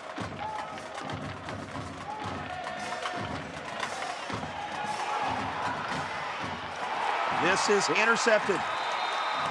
Just a little too tall for his target, and it ends up in his hands anyway. That's right. Jaden Williams made a bid for it moments ago. This time it comes on the INT. Now there is a flag down at the 30-yard line, but it appears to be holding, and that'll be declined. Yep. And they have an old saying, football does not lie. Football does not lie, JP. I believe that's his second interception of the season. Yeah, just a little overthrow there, and he's Johnny on the spot. And dare I say, had he been able to keep his feet, he may have taken it to the house, JP. But he did the most important part, that is secure the interception. Jaden Williams with the pick. And this defense that will mix up the looks and the duties that has put tremendous pressure on some of the best quarterbacks in North Carolina, particularly a really good one a week ago. A win over Lincoln. Has a takeaway here to hand it back to Farmer. He's going to turn. Hand it back to Woods, and midfield is where he is stopped. Yeah, a little zone read, like a stretch zone to the right there. Just trying to pick his holes. Good pursuit by Kinston. You know, they're not out of this. They got to, you know, keep their heads up, keep fighting. You ready for these numbers? 32 plays, 395 yards for Shelby in the first half. They are 5 yards from making it a 400-yard first half offensively. You think they'll get another 5 yards, JP, to get that 400 yards there? He could run for it right there, but instead he's going to throw deep. Looks like he's got his receiver. There's your 5 yards. There you go. And a whole lot more. Now waiting for the official signal. He had the football in the end zone. Roseboro certainly of the belief it's a touchdown, but our official's going to talk about it. And Kinston is continuing to play just in case it's of little consequence. Yeah. Hands are raised. It is a touchdown. Yeah, not sure. Yeah, not sure what happened there as to why he thought it was a. Well, you didn't get a touchdown signal from the officials. When they came in to talk about it, Kinston said, "Why not? We'll take it for a spin." But it is, in fact, after they discussed it, a Shelby TD. Here's another look at the catch, which will stand as Roseboro's latest TD. He lost it at the very end of this, Eric, as he went to the ground. Oh, okay, yeah. But clearly he had it long enough for it to be a touchdown, it would appear. And our officials just wanted to make completely sure before they indicated it. And it took them a moment to do so. But yeah, credit Kinston, you know, they said, hey, man, while y'all are talking about it, let me give you something else to think about. Appears as if maybe the official on the far side was shielded by the body of the defender. And could not see Lorenzo Roseboro complete the catch. How about the hat trick for Roseboro? His third receiving touchdown of the 2025 state championship, and just as the extra points have been to this point. Another one from Grenier, true. And there are 56 on the board from Shelby in what has been a 400, now nearly a 450-yard first half offense? Yes, sky's the limit. I mean, they're, what, 91 points already, JB. We may have 120 points. Who knows? You know, like an NBA game out here. You just never know. The scoring is not ceasing. And it's 3 minutes to go until halftime. 365 yards, 6 touchdowns, Land Farmer. Hats off to that young man. And here for the first time, Eric, after the turnover on the interception, Shelby has a little bit larger lead here, a little bit more breathing. Remember, Kinston had been playing in a scenario where each touchdown they score pulled them back within 1. No longer the case after the pick a moment ago. Yeah, they're going to have to do something big right here. Maybe take it to the house. Hey, how about giving it to number 5 there, Brennan Chambers, and let him do something with it. Original Grill's kickoff will be returned from the 5. Had to check his footing and gets up to the 25-yard line. Does the return man croon. You know, the other piece of it, obviously the offense has to go to work right now, is at some point, somehow, some way, Kinston has to stop Shelby somewhere. Yeah, you got to stop him. And, you know, working on that strategy, no doubt, as we speak. Yeah, keys to the game, you know, for Kinston was stay hot on offense. In other words, keep the ball, sustain drives. Now, of course, if you can score quick, you want to do that. But they can't stop him on defense right now. They cannot stop Shelby, so they're going to have to start taking some chances on some chunk plays right here. Tyler Jones looking to shake off that interception a moment ago. They'll throw it underneath, but met by Noden, who was waiting. Called his name a couple of times in this one. Grady Noden, who is 3 years into his tenure on that defense for Shelby. Of course, we could call his name on just about every play. Noah Gartner, who's right there to help out as well, wearing jersey number 10.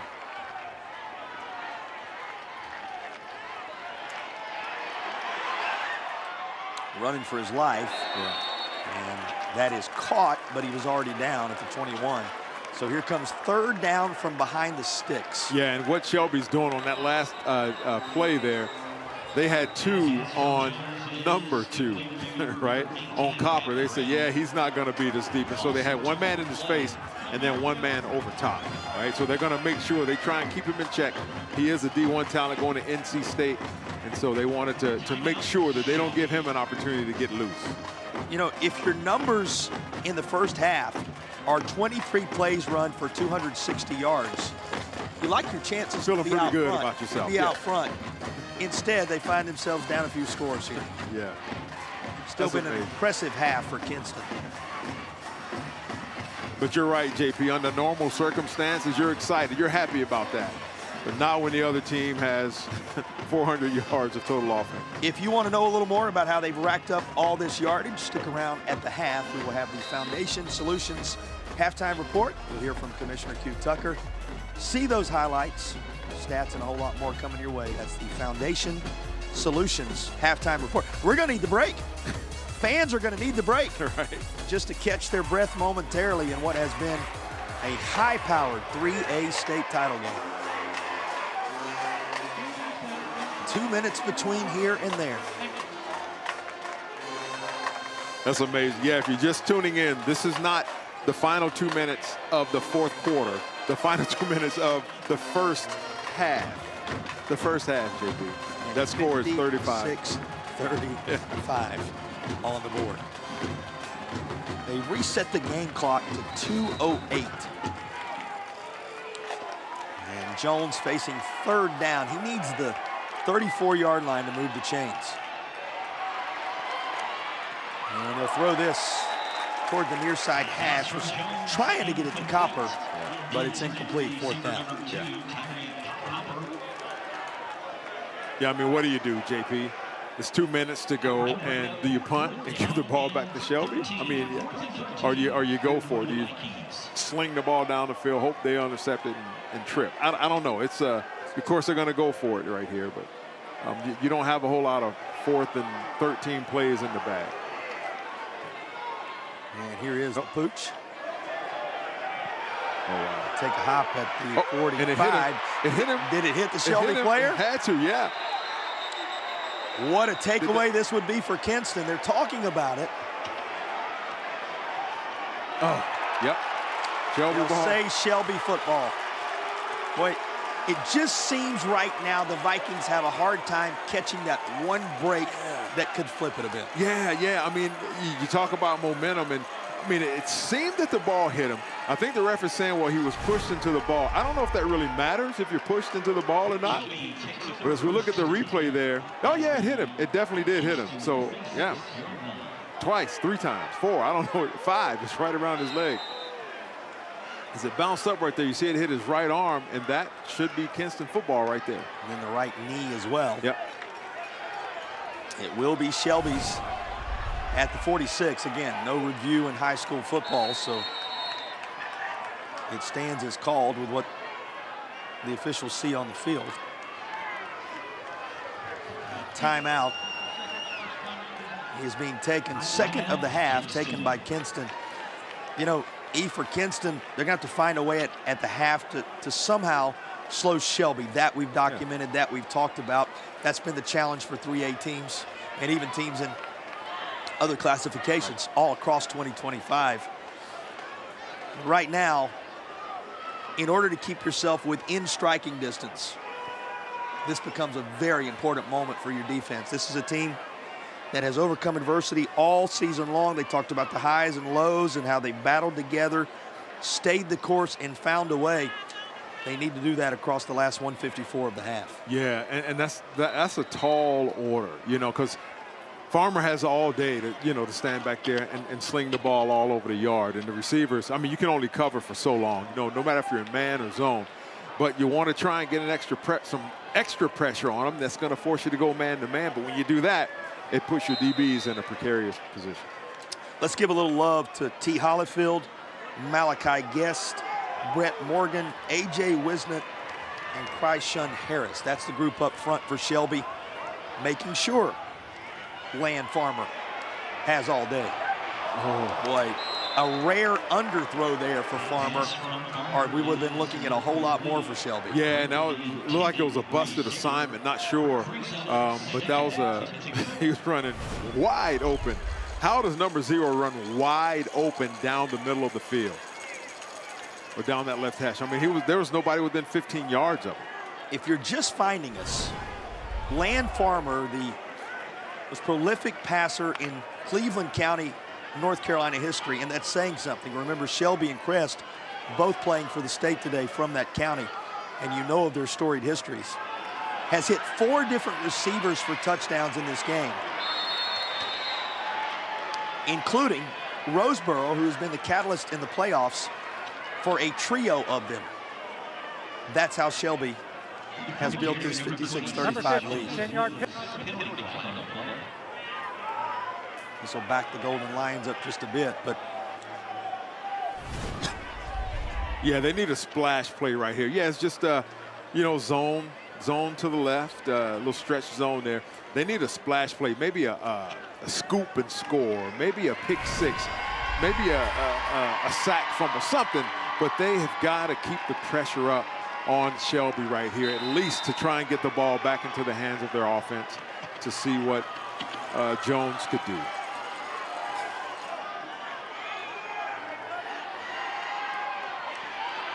A little bit of pressure. That's what it's going to take. It's hard to take that big fella down, but that's exactly what they're going to need to do, JP.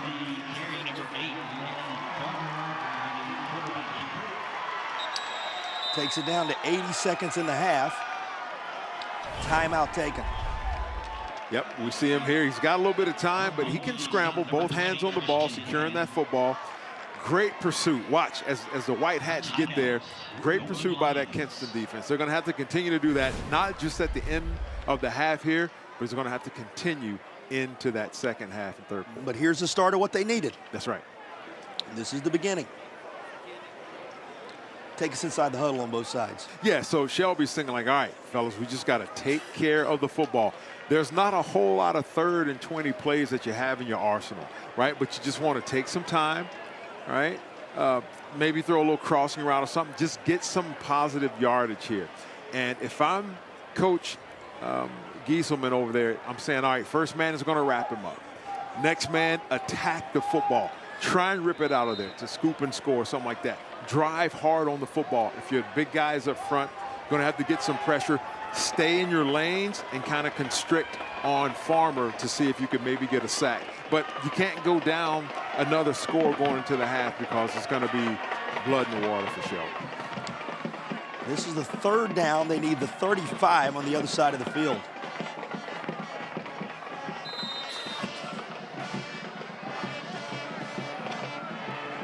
Yeah, Shelby, that tight trips to the left there. You know, once again, just going to try and get some positive yards here to get out of this first half. Plenty of time. Yeah, throwing across. That's a big-time throw. Oh, I thought he had that. That was a big-time throw there, JP. Across the field from one hash to those other numbers. Farmer has a strong arm, and it shows, you know, by the numbers that he's thrown up. Once again, he's got all the time in the world. Rolling right, throwing back left, and almost had that. That should have been caught. He thought he had it, but it would have been a great conversion. So here's that Kinston stop, and it's something to build on at the end of the half. That's exactly right. Got a minute left, and you're right, JP. Maybe a splash play here. How about this? Take one to the house, right? Get the onside kick, and you just never know what may happen. On the field with the Shelby punt. Yep, that was a good punt. Goes out at about the 13-yard line, 13, maybe 14-yard line where Kinston's going to take over. With 1:01 to play in a wild first half. How do you put into words what we've witnessed in this first half? Amazing, outstanding. We said it at the beginning, it's going to be a shootout. It's going to be a lot of fireworks, and they have not disappointed. And once again, if you're tuning in, it's not 1 minute left in the game. It's 1 minute left in the first half with 56-35, Shelby Golden Lions up over the Kinston Vikings. Over 700 combined yards. You can see that they're 90+ on the board points-wise. Looking for more. That's what you need. He's got to take it to the house. Beautifully drawn up, and you know him by now. There's young Mr. Chambers again. That's right. He had that spectacular catch, which may be up for a catch of the game or play of the game.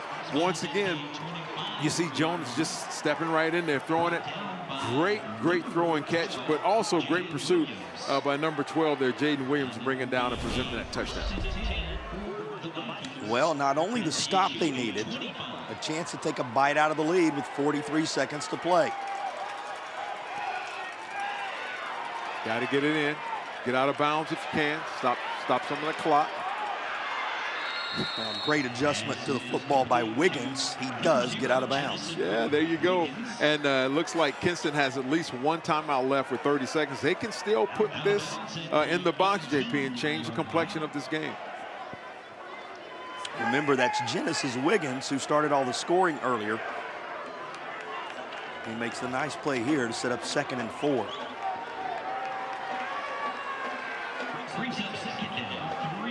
It's his third catch for 21 yards.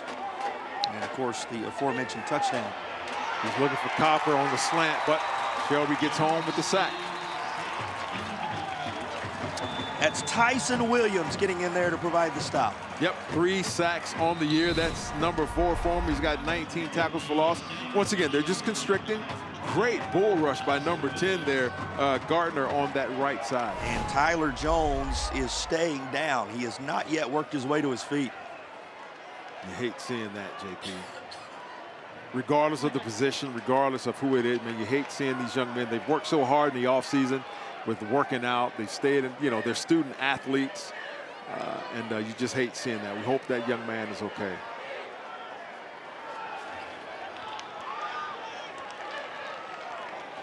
Training staff out to tend to the QB. And his team in striking distance once again after the first defensive stop, in essence, of the game for Kinston.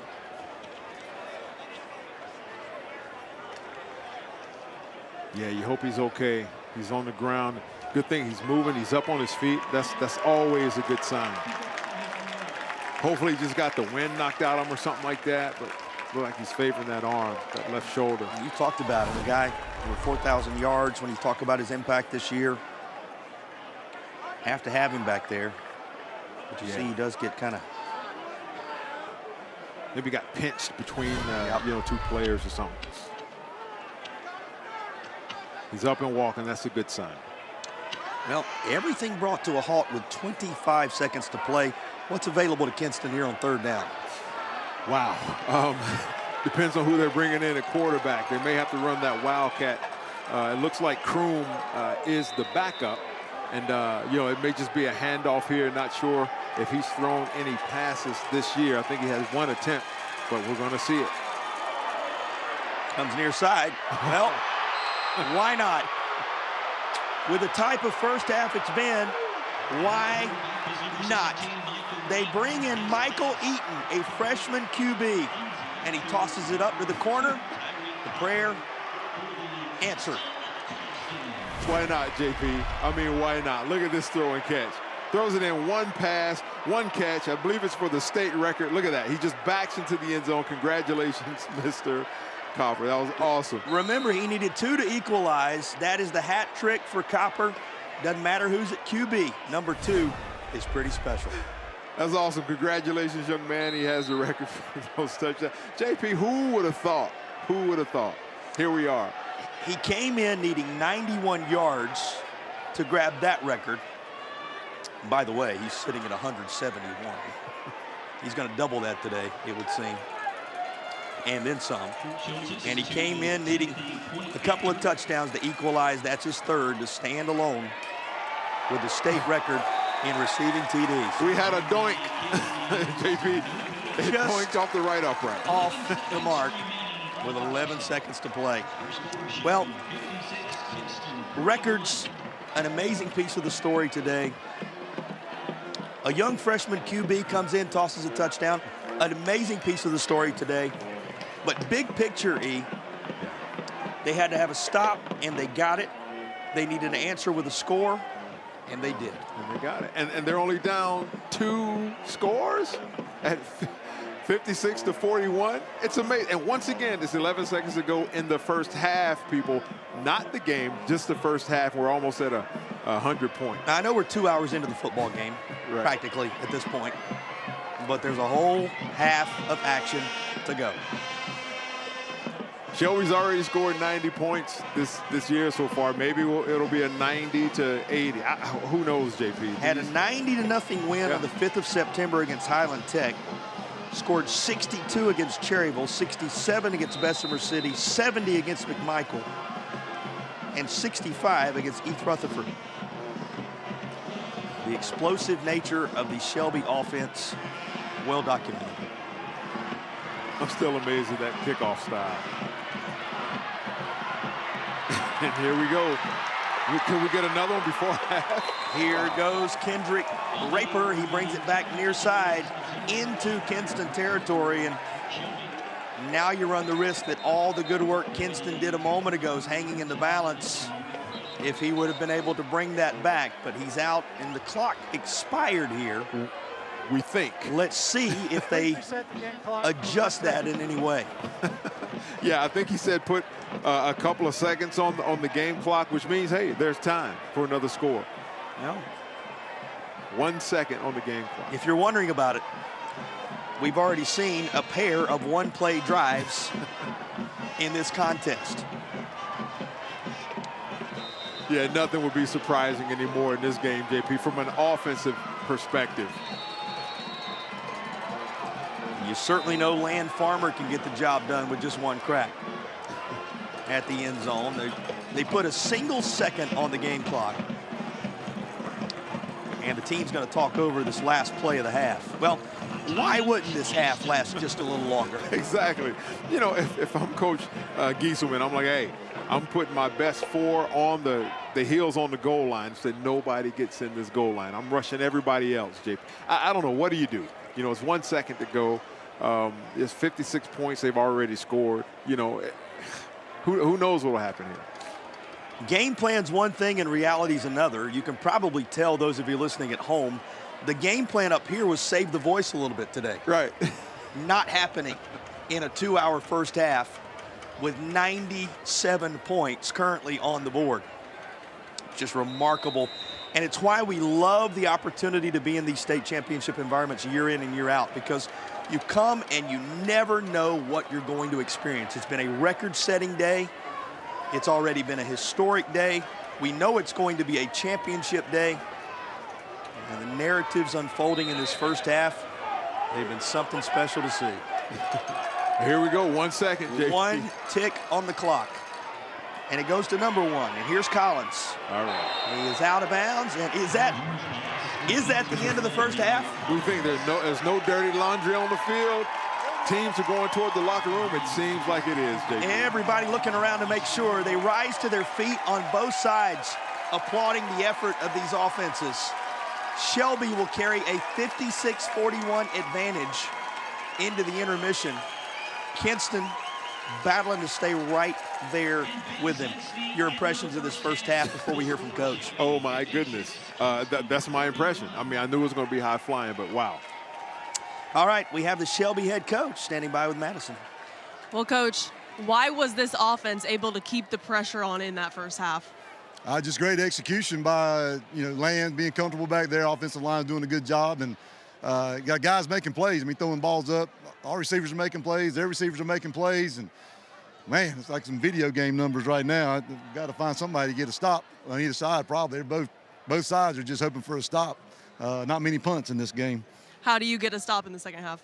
Well, we'll make some adjustments. I mean, I think we got a good game plan, but, I think the Copper kid and the 5 for them are really good players, and the quarterback's giving them a chance. They're going up making plays. We're in a good spot. We just got to make the plays, and that's what a game like a state championship game comes down to. 5 or 6 plays is going to determine the outcome. We just got to make some of those plays. Thanks, Coach. Right, back to you guys. It is the revenge of Tecmo Bowl. And there are no 10-yard fight scenarios here. It has been a high-flying first half for the 3A title game. And, when you got a 2-hour first half, you're going to have a couple minutes of your highlight package. You'll see that and a whole lot more coming your way as the Foundation Solutions Halftime Report is next.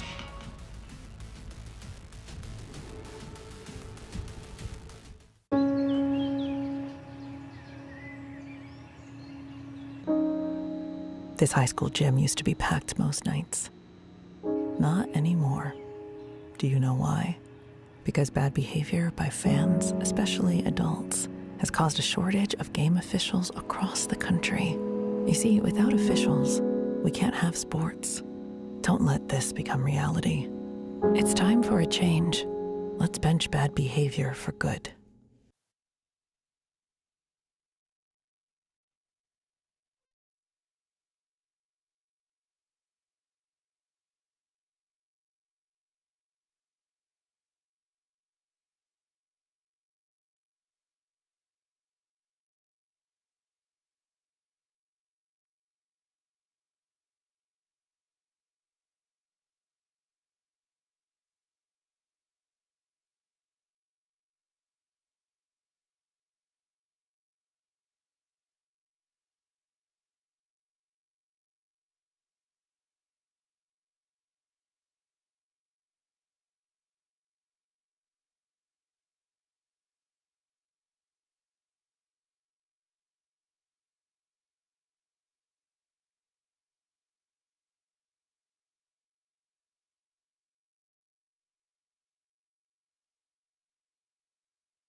You're watching the Foundation Solutions Halftime Report. Foundation Solutions. It won't cost you to get a quote from us, but it could cost you thousands if you don't. Call today or visit foundationswnc.com. Hey everybody, thank y'all for tuning in to this state championship high school football game. Joining us today is our good friend all the way from Ingalls Markets, Miss Taylor Newhouse. Taylor, are you loving the game so far? Absolutely, it's been a fun one to watch. It has been a fun one to watch. Now, what are you anticipating? An explosive finish, I hope? We always hope for an explosive finish, but definitely an interesting game. All right, we got to talk at the end of the game then. Absolutely. Now, let's talk about high school athletics in general, because from what I understand, Ingalls Markets, y'all have had a long-standing and robust partnership, not just with our organization, but the entire community as a whole. Let's talk about the dynamics of that partnership. Absolutely.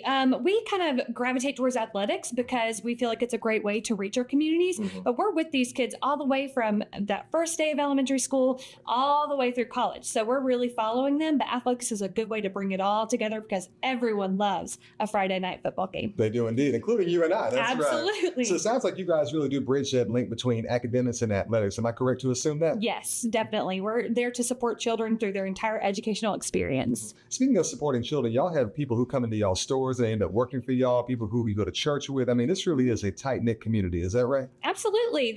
Ingalls is a beacon in all of our communities. And we love to get people in and out of the store, especially these kids that are working at our stores, our athletes and students in the schools that we support as well. That's indeed right. Well, Haley, you know what time it is. It's time to get back to some football. All right, let's do it. Let's do it. We'll see you guys next time on Friday Night Rivals. So, you gonna play this week? You're gonna play this week? You gonna play this week? You gonna play this week? You gonna play this week? You gonna play this week? You gonna play this week? You gonna play this week? You gonna play this week? This week?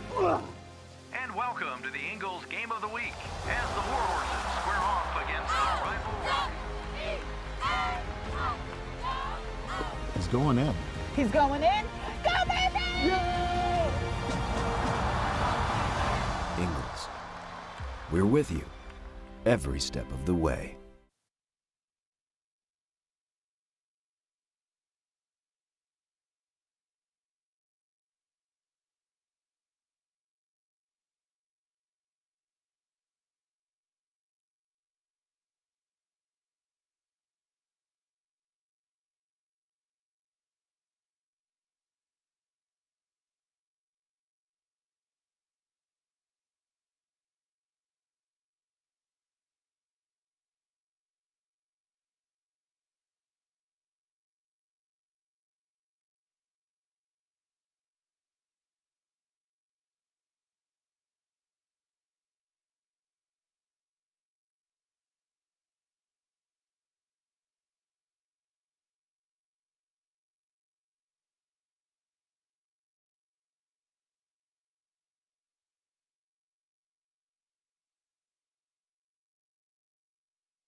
You're watching the Foundation Solutions Halftime Report. Foundation Solutions. It won't cost you to get a quote from us, but it could cost you thousands if you don't. Call today or visit foundationswnc.com. Commissioner Tucker, thank you for your time. Another exciting week with the state championships here. It is almost unbelievable that here we are getting ready to crown champions in football when it just seems like we just started the season. This year began the 8 classification system. Why the change? How has it been working? And do you foresee any adjustments for next year? Well, this is the last of a fall championships where we will crown 8 champions based on the new 8 classification system that our board approved. So far, so good. And for this weekend coming, we have 3 outstanding venues. There are plenty of familiar names in this year's championship. What do you think makes these programs successful year in and year out? Well, I think first and foremost, those coaches recognize that what we do is called education-based athletics.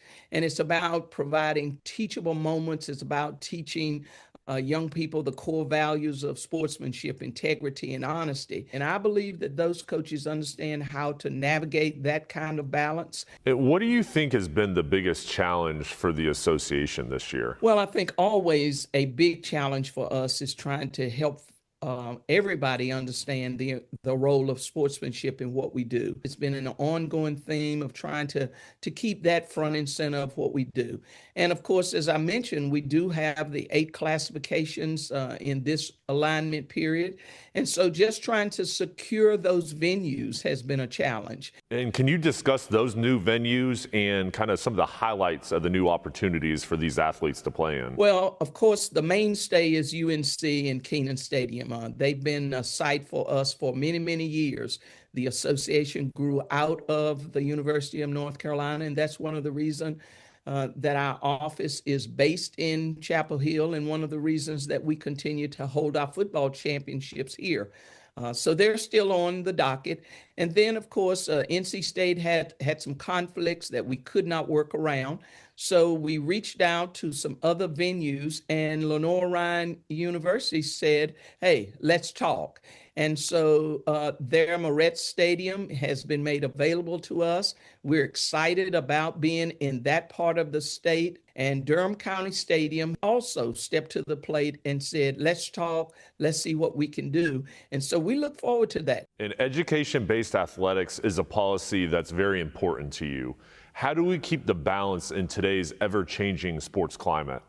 It is about learning how to be a young person, how to grow into that young adult. And if we've done our job, we have those young people poised and ready to be able to go on and make a difference.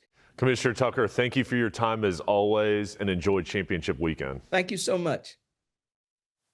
The North Carolina High School Athletic Association welcomes you to tonight's game. We are excited to celebrate the hashtag NCHSAA Game Locked In, which honors everything that makes high school sports special. Let's continue to create a positive, welcoming environment for everyone. Cheer loudly, support your team, show respect to officials, opponents, and each other. Let's make tonight's game one to remember, full of pride, positivity, and what it means to be truly locked in.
You just witnessed the highest scoring first half in the 112-year history of North Carolina high school football state championship environment. 56-41 Shelby at the intermission, and I'll underscore it, never in over a century of football in this state championship environment have there been more points scored in what was a nearly 2-hour first half. With that, we welcome you back to Durham alongside my broadcast partner, Eric Gash, Jason Patterson here with you.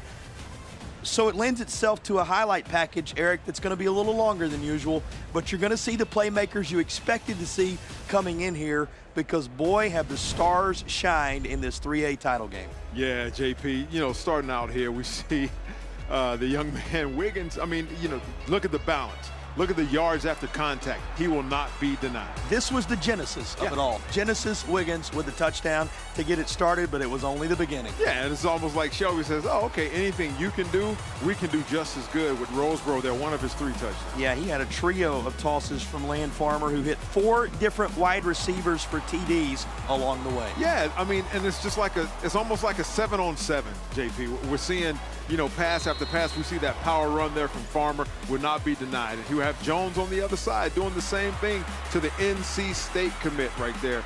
We have Copper with his touchdown. He made it a record-breaking first half. He eclipsed the yards mark with ease, and he also set a new touchdown mark for a single season. But this was one of those key moments for Roseboro. Yeah, just walked in the end zone, high-pointed the football, and the way he went. And here's Copper again. This young fella, look, he's looking around to see who's with me. Oh, I need to kick it into an extra gear to get in. Touchdown. Record breakers, highlight performers, everybody a contributor. Here's Jonas Woods with There's a freshman. There's a freshman Woods just picking his hole and saying, hey, calm down, we got this. Now, late in the half, this catch caught your attention. Yeah, Chambers almost, it's like he went up another level. Everybody was at, 6 feet, he went up to 6'5". Why not get another receiver involved? Here was Collins with a receiving TD. Yeah, it's like you can't stop him. And here we have Chambers once again. Not only can he catch them, he can also run them. Look at this young fella. He's taking it stride for stride, one stiff arm, tightrope on the sideline, and away he goes. Well, if you're going to have 97 points in the first half, you're sure to have a special teams TD. That was it. This is one of several key moments for Kendrick Raper, and then back to work goes Farmer. Yeah, just when you think they can't score anymore, can't do anything else, away they go. And, credit to the offensive line for Shelby, as well as for Kinston. They're giving the quarterbacks time. You add it all up after that one from Copper. It is 97 points. We told you it's well over 700 yards. The numbers are eye-popping.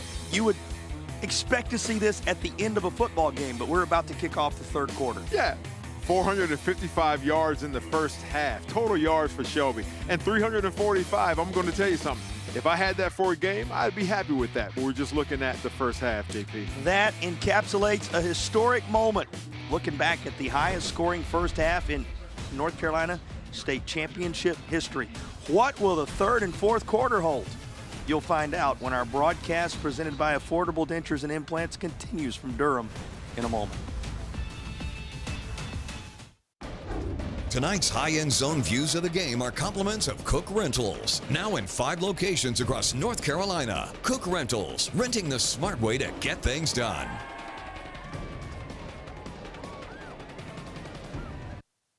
Storms can come up fast, and your roof is your home's first line of defense. Tip Top Roofing is fully licensed, insured, and trusted by homeowners, HOAs, and real estate professionals. From the smallest repairs to the largest residential replacements, we handle it all, including gutters and siding. As a CertainTeed Select Shingle Master, we offer up to 25 years of workmanship coverage and a lifetime materials warranty. Ask about our senior and veteran discounts and schedule your free inspection today at tiptoproofing.net.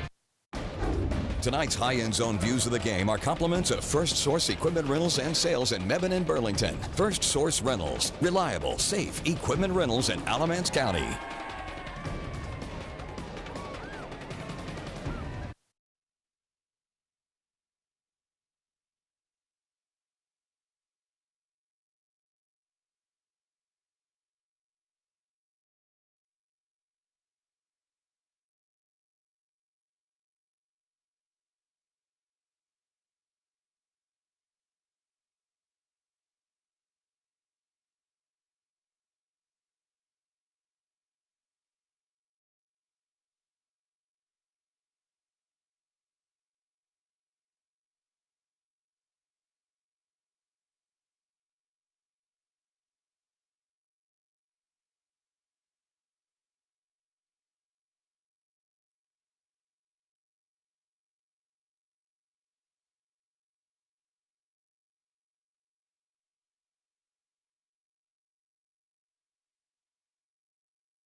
56-41.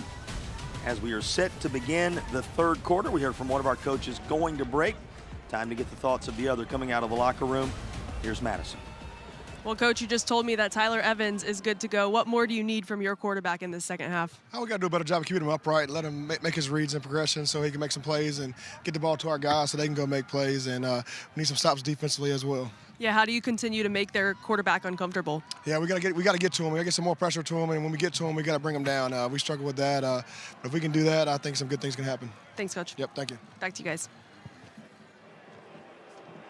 Big thank you to Coach Ryan Gieselman. Also, prior to the halftime show, going into the break, Mike Wilbanks stopping and visiting with us as well. Great work, Madison, to get the thoughts of those two head coaches on a historic day. Now, you're wondering about it, no doubt. In 2021, earlier this decade, Dudley and Rose combined for 109 points. That was in the entire game. 60-49 was the final in the Dudley win.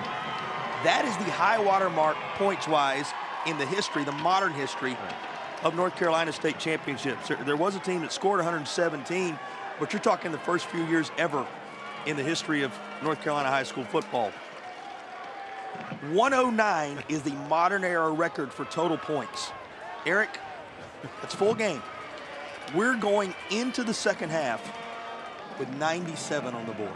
JP, I don't know if any of these teams can score again this half. Of course, I'm joking. Yeah, I mean, what do? You know, if I'm Coach Wilbanks, I'm like, hey, fellas, y'all need anything to drink, massage your hamstrings or something, just to get them.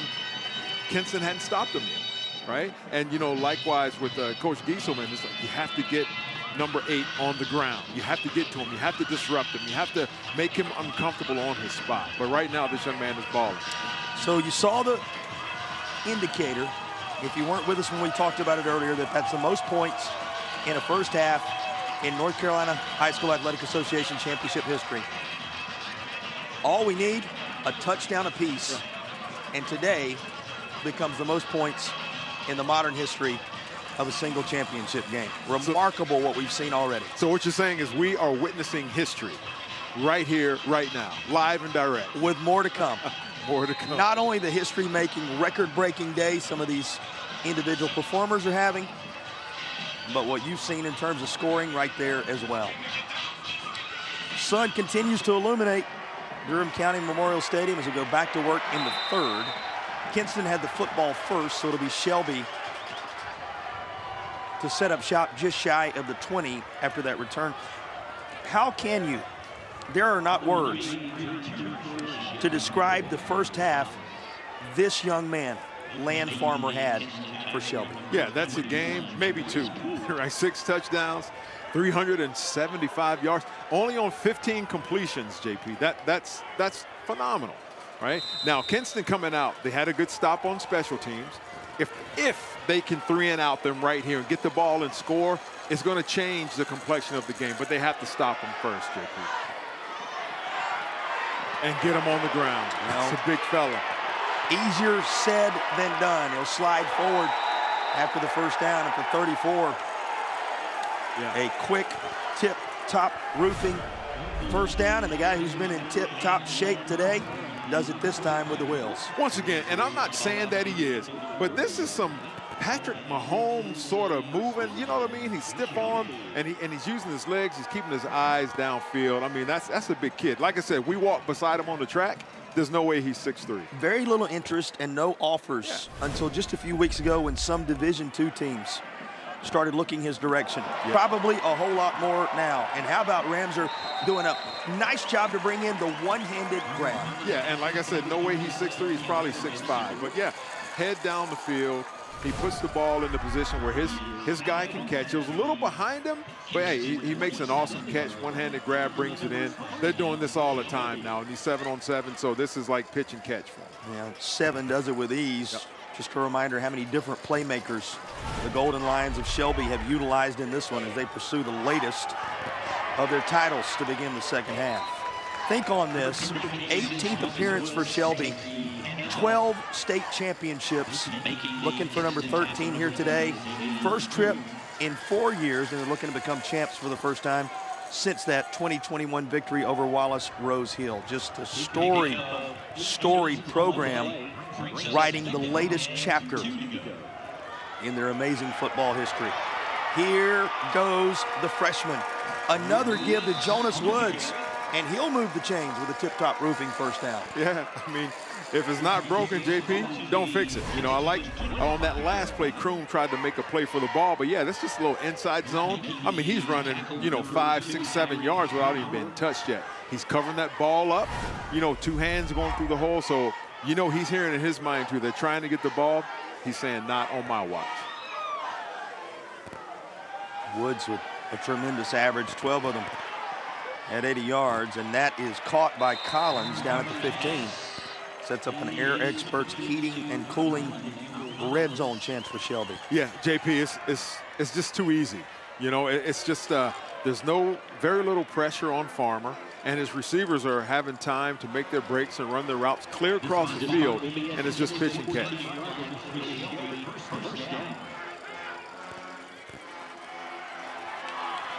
Woods bending and twisting down to the 1 yard line. That is another tip-top roofing. First down, tip-top roofing. Sponsors of our first downs here in this third quarter. We got to keep an eye on Woods here, as he was a little slow to get up and now is going to go back to the turf. Yeah, you hate to see that. Yeah, it's just going through. It looks like right at the end there, defender may have grabbed it. I'm not sure, like he twisted it. Yeah, like he's laying on it as he takes him to the ground. Just an innocent, as a tackle, things happen. You hate to see anybody getting hurt, though. Hopefully that young man is okay. Well, he just rushed for the latest of the Tip-Top Roofing first downs. Tip-Top Roofing, faith, family, football, and roofing, and he sets them up inside the Air Experts heating and cooling red zone. That's where Shelby will be when we return to Durham. Hopefully we'll have a good report on the young freshman back on the other side of the break. The need for officials has never been greater. Without officials, we don't have this.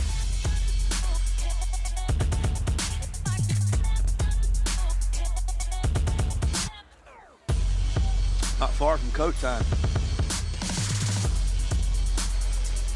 Make the right call. Become an NCHSAA official. Visit NCHSAA.org for more details.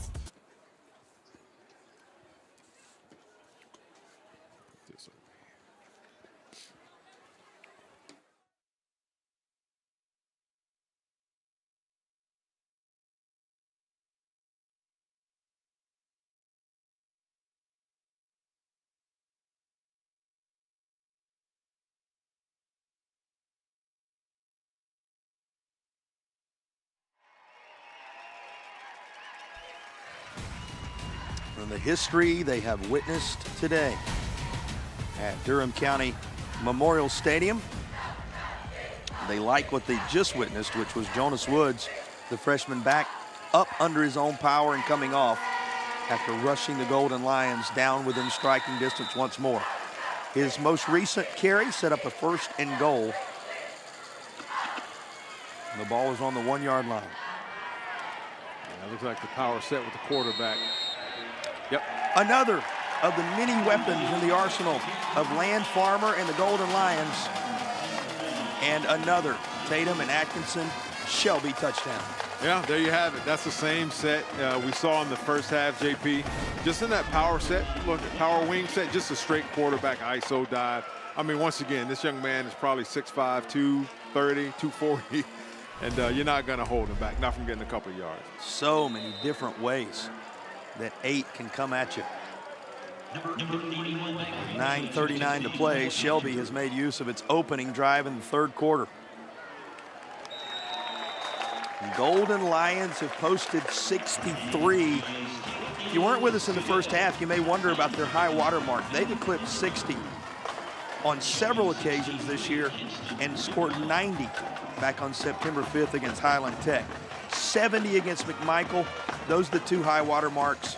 That was in a 90-0 victory and a 70-14 win this type of score, nothing new for Shelby. Yeah, and it's hard to stop them, JP. I mean, it's not like they're trying to run the score. That's just what they do, right? The pitching and catching. I mean, the zone reads. Whatever the defense is giving them, they are taking it and taking their Lions' share of it. Well, they had a win against Burns in which a last-second blocked field goal provided the win. Talked about that as being a galvanizing moment for this team. Once the pipeline was galvanized, water flowing with ease. That's exactly, and that's what we're seeing. Scoring with ease. It's almost like, yeah, all right, well, we'll score this time. Just picking their poison as to how they're going to do it. It's been 4 years since they were here, and this great senior group leading the way for the Golden Lions. It was an original Grills kickoff. And we're getting news, Madison passing along that positive signs for Jonas Woods. It sounds like he will be able to return. You also see before your very eyes Tyler Jones, who was shaken up in the first half, coming back for the Vikings. So good news all around in terms of these playmakers being able to continue. Yeah, it's good to see that senior leadership. He's not going to be denied. And once again, this is a great stat. That's a great stat line for a full game. Almost 300 yards passing, 4 touchdowns, but it still has them a couple of scores down right now. So they're going to have to put something together, see if they can put some more points on the board. Yeah, you take the scoreboard away and you give those who follow this sport the stat line. That's a winning stat line. But today, as you said, they're going to be chasing here in the third quarter.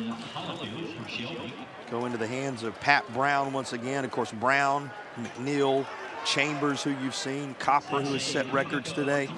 All the different weapons that Jones will try and get jump-started here in the second half. Yeah, see what they're doing here. They're putting Copper down here. He looks like he's in a one-on-one down at the bottom. Look for him to go to this young man. That doesn't mention Genesis Wiggins, who's a threat in the run game. Here is Copper on cue up near midfield at the 48-yard line. Move the chains. That's a tip-top roofing first down for Kinston.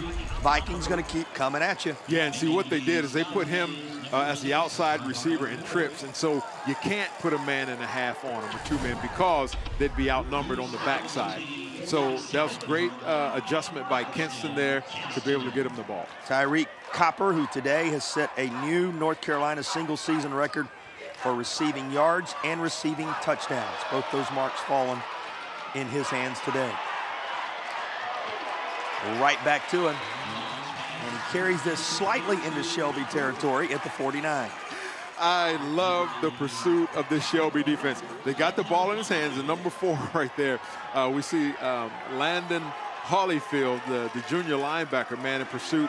He laid the wood, and he let him know he was there. But great job by Copper, man. He got up and ready to go again. If you're going to throw a punch, why not carry the name Holyfield? The junior linebacker gets the job done. There, look at his vitals. He makes his mark for the Shelby Golden Lions.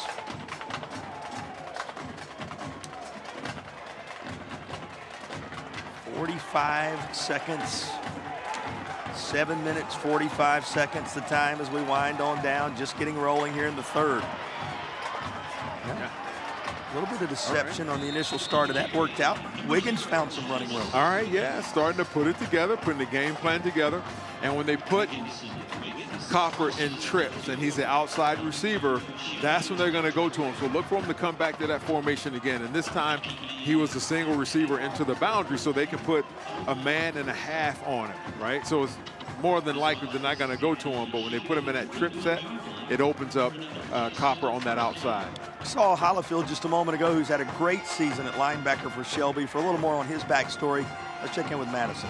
Well, he and his cousin both on this team, and they come from a long line of Shelby athletes with the last name Holyfield, cousins, relatives, all of which have gone on to play some sport at the next level, whether it be football or basketball. And Coach Wilbanks told me, when you get a Holyfield, you know you're going to get an athlete that will outwork you, give you max effort, and they're going to be as tough as nails, guys. He has reminded everybody there in Cleveland County of that again today, and there's a guy who for 3 decades been seeing him come through the door, talking about how happy he is to be a part of this and have this cast of characters around him. Thanks, Madison. Near side, flag is down, and oh my, this is somehow caught and carried in hold everything. There is a flag, but that's as impressive a moment from Pat Brown as we've seen from anyone today. I was going to say, wait a minute, you don't want to throw back across like it's going to be holding on him. You don't want to throw the ball back across if you're running the opposite direction, throwing across the grain. I thought for sure that was a no, don't do it. Yeah, good job type throw. I mean, look at this. He's rolling. He's going to be rolling to his left. He's right-handed, so he's going to be throwing back across his body. He made an outstanding grab over 3 defenders, but to no avail. Pat Brown comes down with the reception. It is a holding penalty that will negate this score, though you saw the skills of Pat Brown on display. Going to carry Kinston all the way back to the 48-yard line. Clock's going to dip under 6 minutes in the third quarter with this snap. And Shelby not fooled here. And there was Hollifield again. You know, you heard that from Madison a moment ago, and you think about those family traditions at a place like Shelby where there's such tremendous football history. You grow up from the time you were born into the family. As a child, you dream of it. As you come of age, you're prepared for it.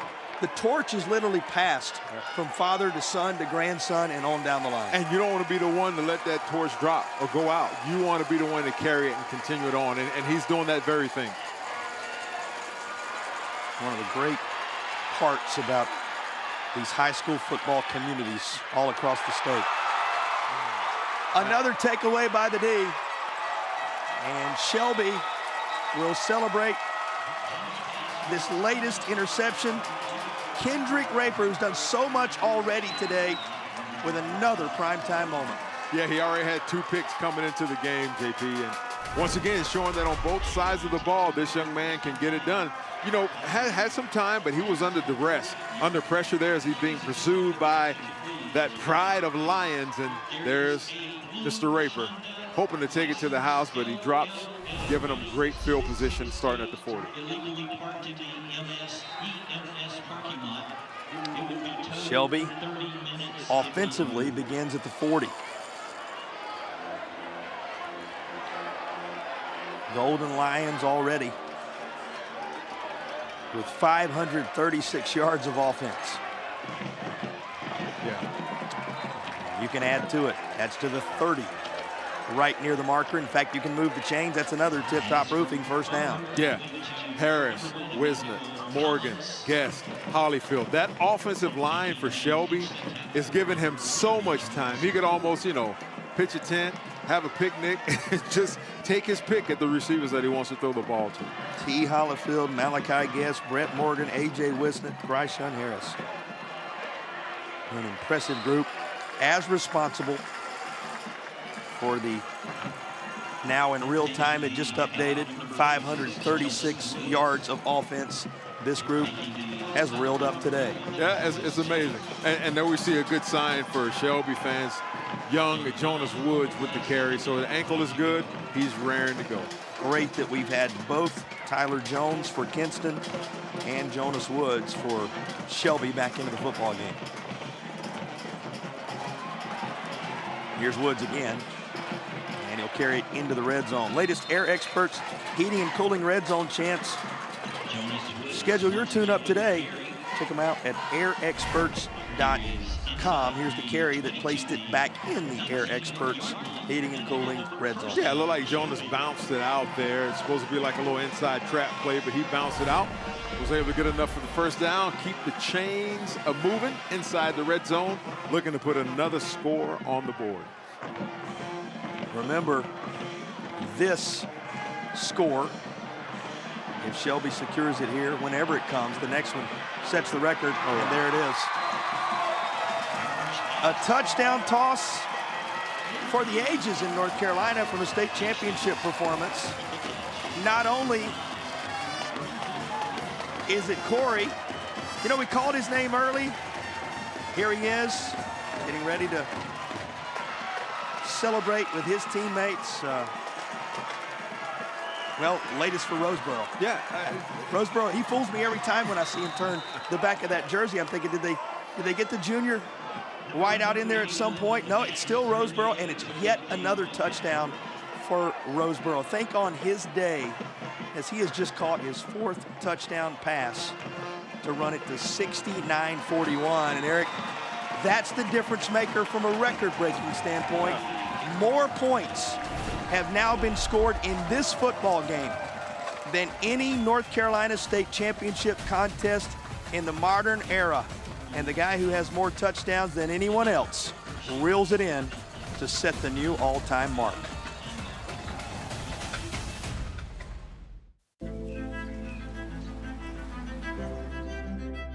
Every first day needs someone who believes in all the days that follow. First practice, first breakthrough, first business plan.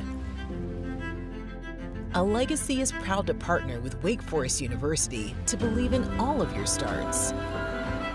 Because when someone is behind you, everything is in front of you.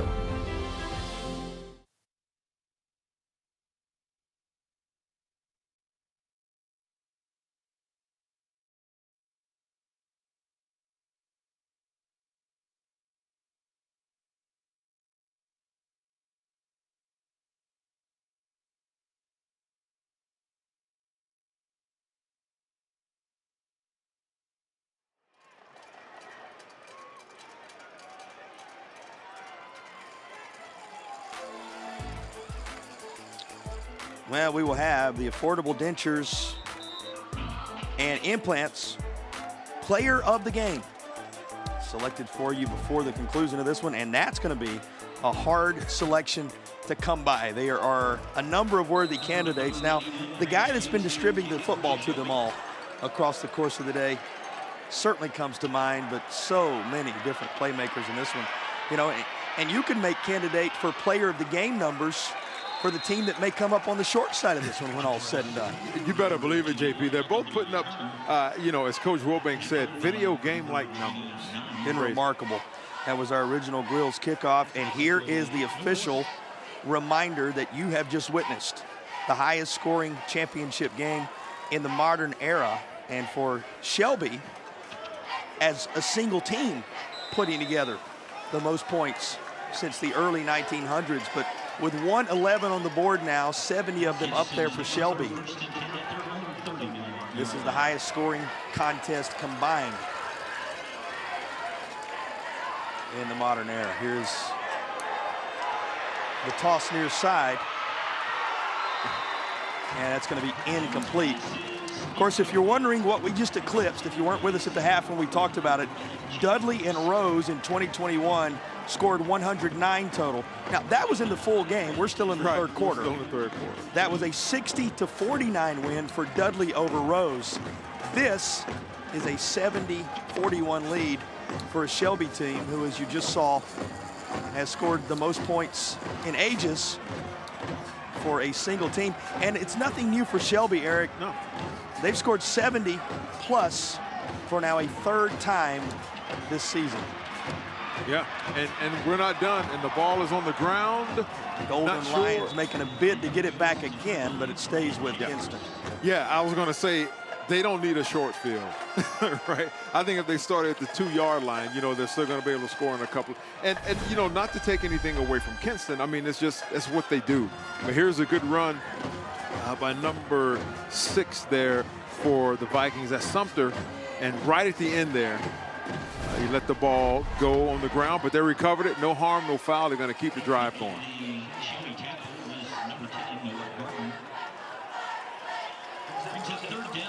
Two and a half remaining in the third. And it's going to be handled by that Shelby D. So here comes a 4th down play for Kinston now, and that's Hollifield again. Yeah. Try and tell somebody that this game's not important, or we're up 4 scores, kind of let it go. These kids are playing with all of their might on both sides of the ball, but Shelby's just showing that relentless pursuit on defense, and it's making the Vikings pay.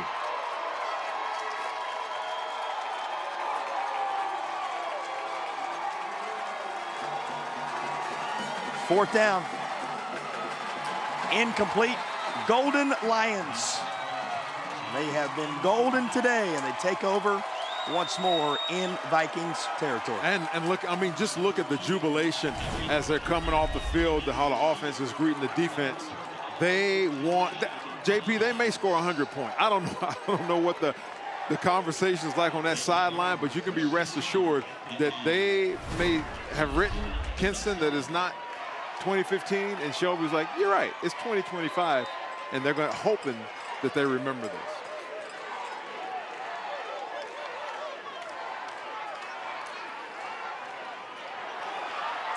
Here's Woods. Yeah. After he is hit, Eric, is impressive with the additional yards he's able to come away Yeah, with. that balance, those yards after contact. And he is a freshman. This young man is a freshman. So we're going to be looking at, possibly one of the leading rushers in Cleveland County right here. But this young man is not letting up either. 90 seconds to play in the third quarter. It's been a quiet third quarter, right? Just 14 points combined.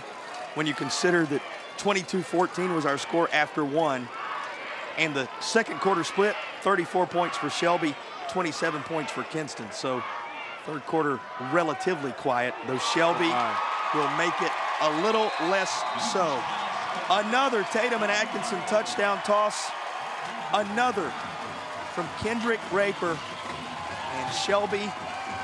Well, we told you Shelby worked out of a tent in the state semifinals, and that Coach Wilbanks went into the tent and he said, guys, we're just going to play it like Revolutionary War heroes. After all, their town is named for a Revolutionary War hero. He said, let's just come out and battle.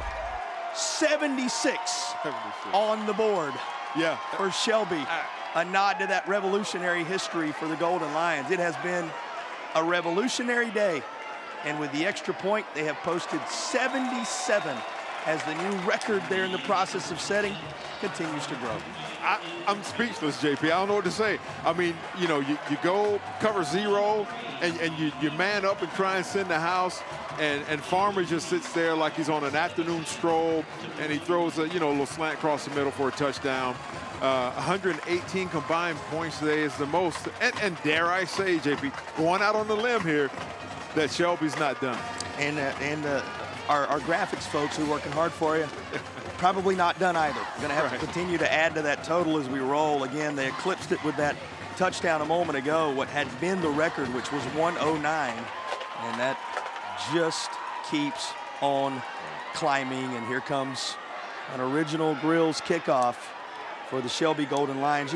Eric, when you've won as many titles as the Lions have, looking for number 13 here today, you always look for that one thing that makes that title in a given year stand out among the fray. No worries to that end with this one. They have made their mark in 2025. Yep. And still, look at it, special teams. Relentless pursuit of the football. Running down the field, getting there by the whistles. Is there a flag on the field? Nope, no flags. I thought I heard a bunch of whistles. Well, with all this power we've seen today, we remind you that First Source Rentals is powering the game. First Source Rentals, reliable, safe equipment rentals. First Source Rentals, rent it. They are powering the game. This game has not been short on power. Not at all. 22 seconds remaining in the third quarter. A reminder as we come toward the end of this third period, and we'll remind you again before we're done. Well, hold that, because Shelby has another takeaway. Wow. This one picked off by Julius Brooks, one of the juniors on this roster. Yeah, I mean, JP, it's comprehensive. From special teams, offense, defense. There's no quit. These young men, they're still flying after the football. He's taking this opportunity. That was a great catch. Once again, we're thinking of plays of the game. We always look at it from an offensive perspective, but I don't know. Throw your hat in the ring. Here's another highlight for the Golden Lions of Shelby High School.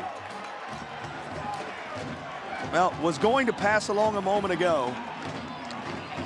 Because of all the exploits we have seen from the Shelby Golden Lions, This one has taken a while. So for those of you wondering about our programming, we will join the 2A state championship game, Tarboro and Murphy, in progress after the conclusion of this one. A lot more to come because the fourth quarter is on the horizon on a history-making day in Durham for Shelby and Kinston.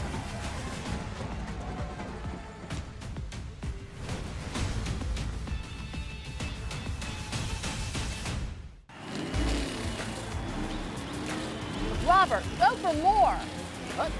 Hey! Hurt in a car wreck? Don't go up against the insurance company alone. Let the heavy hitters do it for you.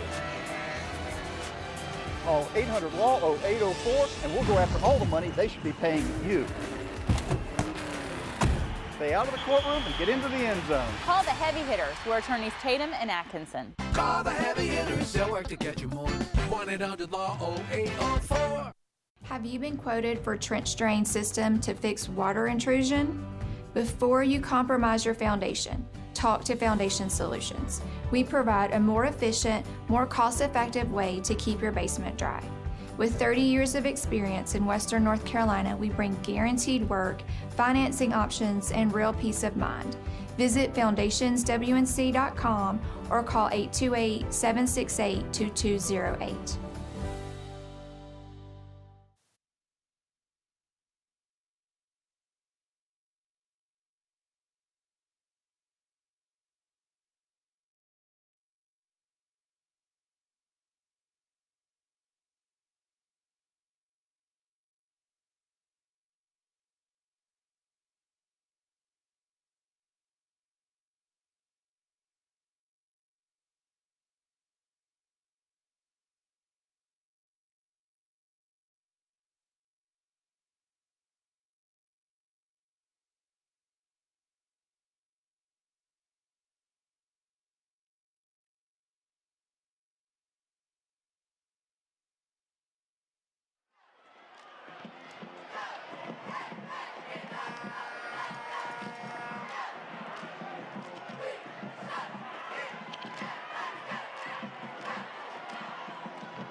Through three quarters, the numbers are eye-popping. Yeah, all of them for Shelby. 459 yards passing, 613 total yards. That's amazing. We've never seen it before. I've never seen anything like that.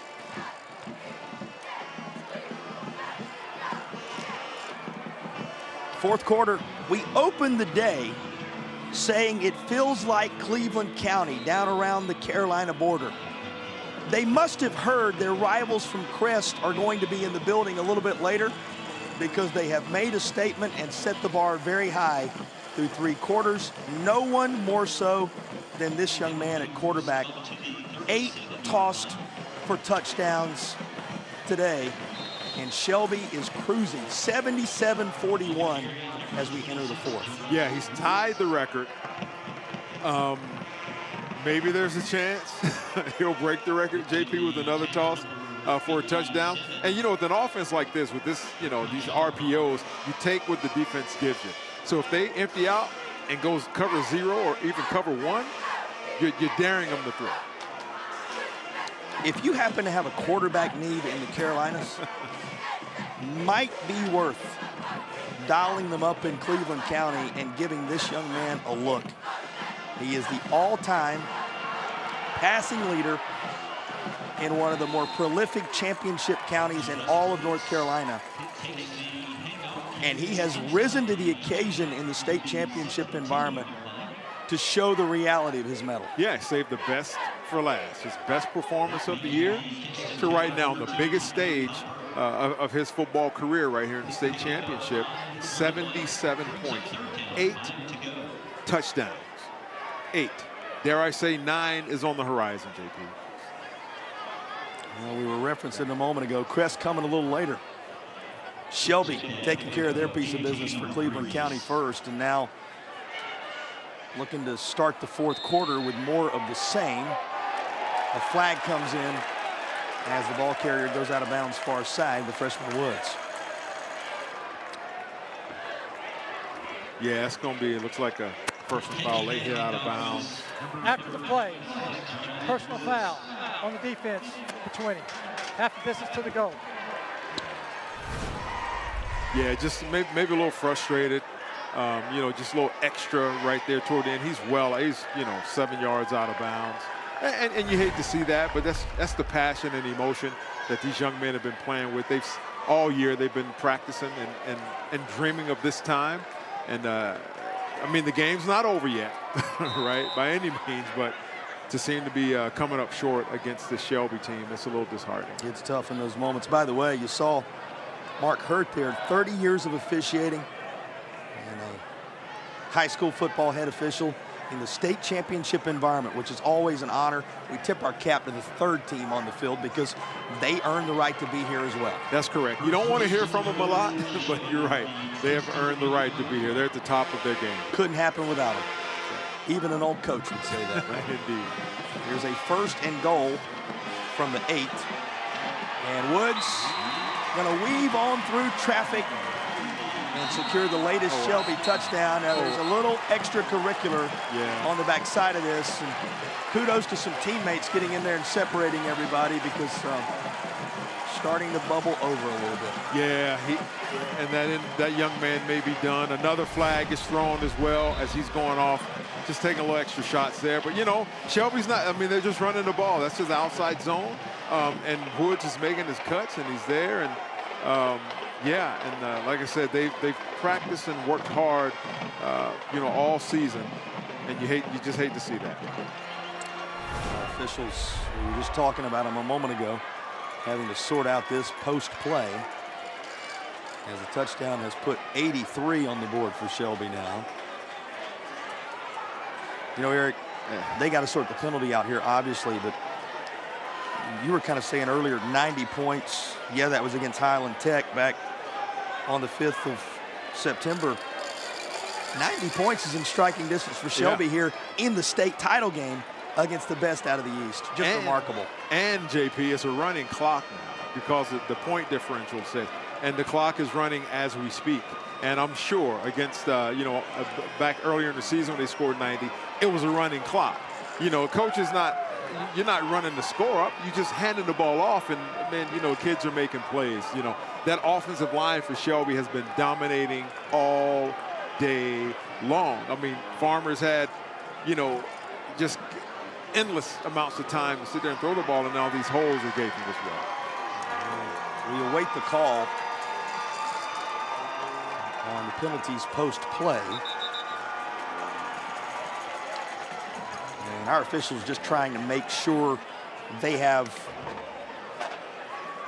their hands wrapped around the entirety of this one, because with 7:21 still to go, you don't want anything to get out of hand and put a damper on what has been a celebratory afternoon, certainly for the folks in black and gold. Yeah. I mean, you'd never think that with 41 points being scored, that it'd be a running clock. You never. 41 is usually going to be enough to put you right there in a state championship environment. Trouble is, Shelby has nearly doubled it up. Here's the call. Play. Defense, number 19. Unsportsmanlike conduct, number 19. He's disqualified from the game.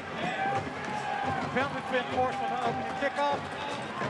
Result of the play is a touchdown. So a couple of penalties against Newton, and there's an ejection involved as he picked up a couple of unsportsmanlikes there. And the result of the play before the, as we often term it, extracurricular activity, making it 83-41. And here is Shelby with one of the busiest guys in America on this Saturday from a kicking standpoint. And he has been true on these extra points. Yeah, his leg might be tired, JP, from kicking all those extra points. Matt Grenier ready to put his foot into it one more time, trying to make it 84-41. Now, just a little more conversation ongoing with the coaching staff on that far side for Kinston. Yeah, he's probably explaining to him what, why he was disqualified. It looked like he threw a punch, and you hate to see it. These kids have been playing hard all day. They've been fighting all year. He's a senior, and this is going to be his last football game he ever plays. And so, the emotions got the best of him. Yeah, it's tough. Yeah. You envision this day going one way for one of the two teams. It always goes another. Yeah. And our official is going to share something else as he comes back to the center of the field. Nope, it appears as if we're ready for the extra point.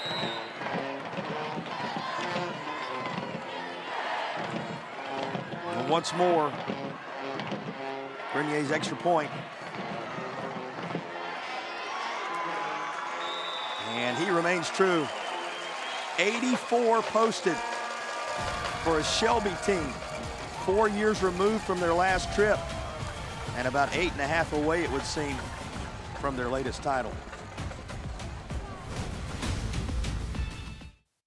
Storms can come up fast, and your roof is your home's first line of defense. Tip Top Roofing is fully licensed, insured, and trusted by homeowners, HOAs, and real estate professionals. From the smallest repairs to the largest residential replacements, we handle it all, including gutters and siding. As a CertainTeed Select Shingle Master, we offer up to 25 years of workmanship coverage and a lifetime materials warranty. Ask about our senior and veteran discounts and schedule your free inspection today at tiptoproofing.net.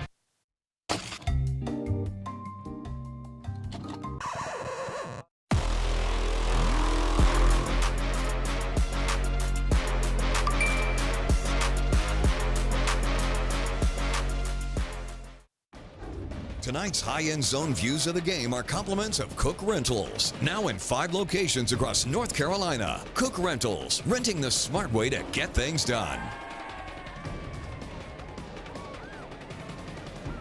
It was going to be a day they were going to talk about in Cleveland County for a long time to come. Whatever happened, they had both their teams here in a state championship environment on the same day, in the same stadium. But they're talking about it for different reasons now. Shelby, a statement in 2025, has posted 84, and they lead Kinston by a sizable margin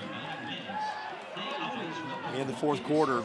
A reminder, for those of you wondering about the next one, we will join the 2A contest between Tarboro and Murphy taking place at Lenore Ryan there in Hickory. We will join it in progress at the conclusion of this one, so you will see the full celebration by the Shelby Golden Lions for all their good work on this historic day. It is, if you're wondering about it and you weren't with us until now, a record-breaking day on multiple fronts. And certainly the one that stands out above all else, more points than any time in the history of North Carolina State Championship action, as 125 are on the board between these teams. After the penalties were walked off on the kick, a short one from the 30 goes easily into the end zone. Well, Shelby, mission accomplished, it would seem, though there's still 8:16 on the clock. Crest to come in a bit.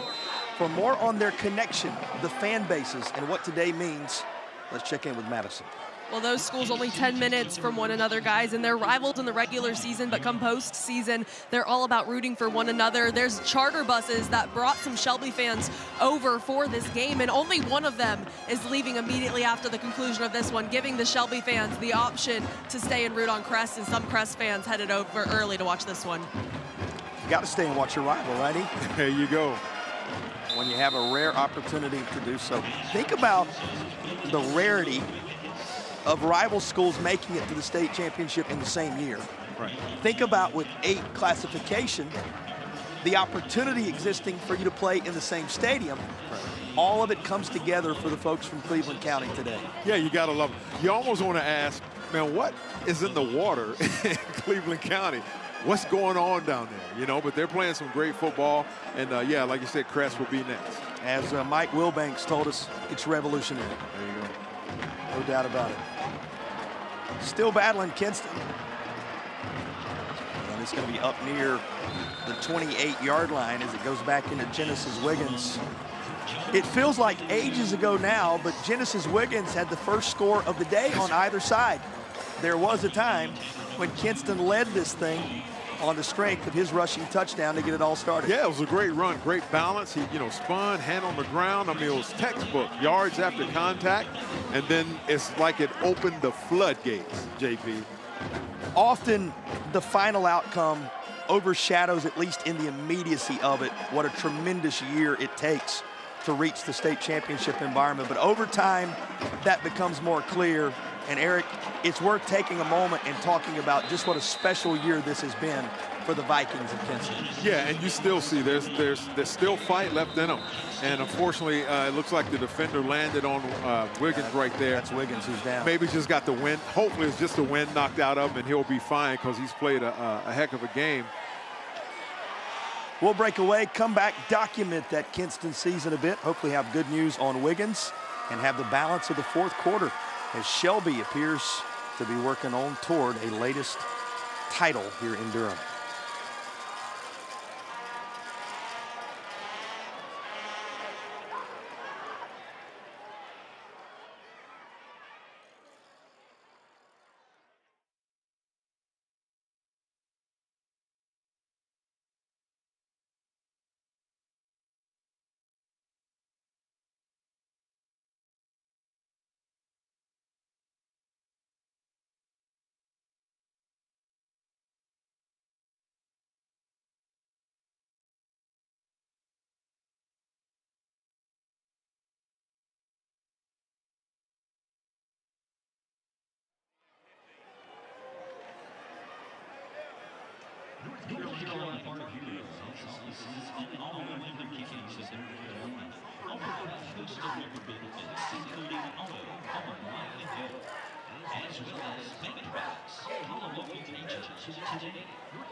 Everything looked to be okay for Genesis Wiggins. And you look at the Kinston Vikings. Just talking about it before we went to break there, Eric, what a tremendous season it's been for the group out of the East. You'll remember for a lifetime that you won an East title and you played for a championship. They went through one of the toughest regions of the state from a playoff standpoint, took down the 1 seed, James Keenan, in order to get here. Takes a moment when things don't go your way in the final game, but over time they'll see what a special year this has been. Yeah, they got a lot to be proud of. They made it to the state championship, played their hearts out. They just ran up on a juggernaut with Shelby. Yeah, a lot to be happy and proud for from this community. And how special to watch him across the course of the year in his career. Tyreek Copper, who again today set new marks. He set the mark for single season receiving yards, single season receiving touchdowns in the state of North Carolina. Got a lot of work left to do in the state of North Carolina. He'll be doing some in Raleigh, as you can tell by the back of his helmet. But he has a historic day as well. Yeah, and he'll have the pride. He carries the pride of this community on his back as he goes to NC State next year. And we're going to be watching him play on Saturdays and expecting a lot of good things from him as well. That's another good catch from Chambers. It's going to move the chains with a Tatum and Atkinson first down. When you put in perspective what Kinston did in 2025, it certainly has been a season to remember for the guy who pulls double duty. Coach Gieselman, who is both the AD and the head football coach, and plenty of credit to he and his team. Place known for its basketball prowess, now with its football moment getting here. 10 years removed from their last meeting with Shelby, and back again here in 2025. Well, disruption from Boone Weiss, the senior linebacker on the Shelby roster. Get a number of those individuals in there now who can make their mark in a state championship game and talk about it for generations to come. Yeah, making those memories. Remember when, hey, we put 84 up on Kinston, hey, and we held them, dare I say held, to 41. But yeah, they're making memories of a lifetime right here. And, they'll talk about it. And I like to say the older I get, the better I was, so they'll continue to talk about it. Well, some of those defenders into the game now for Shelby, trying to rush to the football as it popped out at the end of that play. And It appears as if the Golden Lions do have it. Yeah. Well, celebrating moments after we called his name. Take a look at the football coming out here. There you go. Shelby with a takeaway. Yeah, I mean, relentless pursuit, still attacking the football. That's number 30 there. That's Boone Weiss again. Yeah, Boone Weiss again. Hey, try and tell him this is cleanup time. This young man is playing his hard, created a fumble, and once again, that will be a memory that's etched in his mind for the rest of his life. Well, and Coach Wilbanks talked so much about this senior class, how proud he was of this group, the seniors that had never made the trip here to the state title game. You know, 4 years, we talked about it earlier. It's a long layoff for Shelby. They're back 4 years after claiming the crown over Wallace Rose Hill in 2021. And this one's going to work out their direction as well. It is 283 miles between the two schools.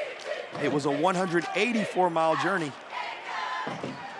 to Durham County Memorial for the Shelby Golden Lions, and the black and gold have made the most of that trip. Well, we are at 5 o'clock. One more reminder for you. You will see the 2A title game between Tarboro and Murphy. That one will be coming your way across the Sinclair family of networks, all across the Carolinas. At the conclusion of this one, and we're getting closer to it, some curtain calls coming your way now.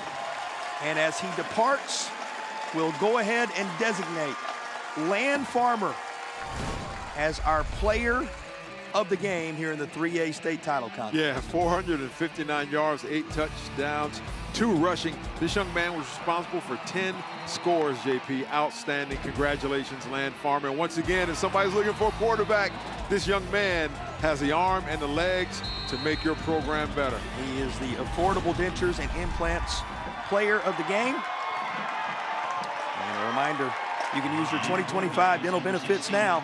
Get the smile you deserve. Visit affordabledentures.com for a practice near you. Well, they got him. The moment Coach Wilbanks had been waiting for, another title. Let's go ahead and take a look at our play of the game. There were so many to choose from, but Eric, it's going to be Roseboro who ends up going high and bringing down one of his several TD catches. Yeah, Roseboro, talking to the fella, you got Moss. That was one of those you got Moss plays. Excellent play, good job. This young man had a heck of a game, and he'll remember that for the very rest of his life. He caught 4 of them. He was our Legacy Federal Credit Union play of the game recipient. 4 touchdown catches, 4 different receivers with touchdown catches, which also speaks to Land Farmer's player of the game designation. He ends his career as the most prolific passer in the history of Cleveland County. And when you're talking about 13 state championships at Shelby, Crest coming up next, that's saying a lot.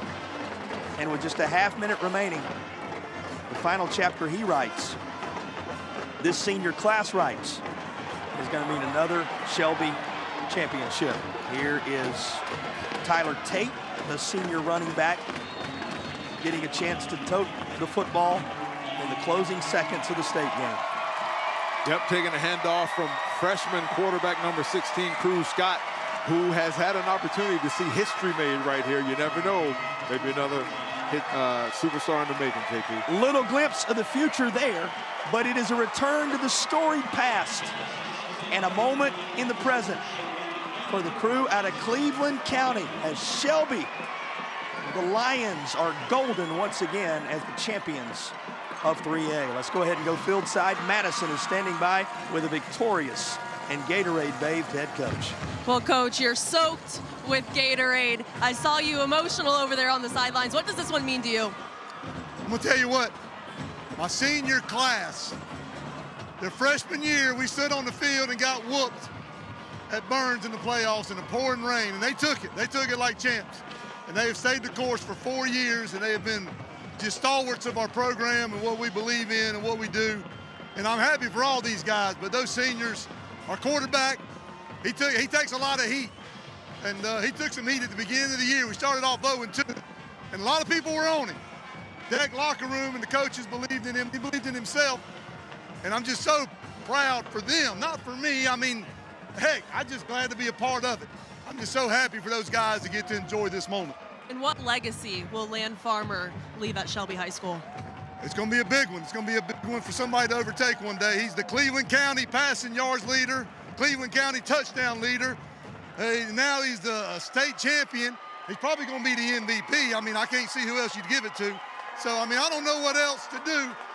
If there's a college coach out there, they are not coming by to talk to Land, and I do not understand why. But somebody needs to get him because they're going to get a winner. Well, congratulations, Thank Coach. you. Go enjoy your team. Thank you. Thank you very much. Back to you guys. That MVP piece of business already taken care of, Coach. You heard him say it. He's just happy to be a part of it. Well, so are we. A historic day in Durham. We'll be back to wrap it and send you to Hickory on the other side of the break. The Shelby Lions, golden with a 3A crown.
$125 record-breaking points later.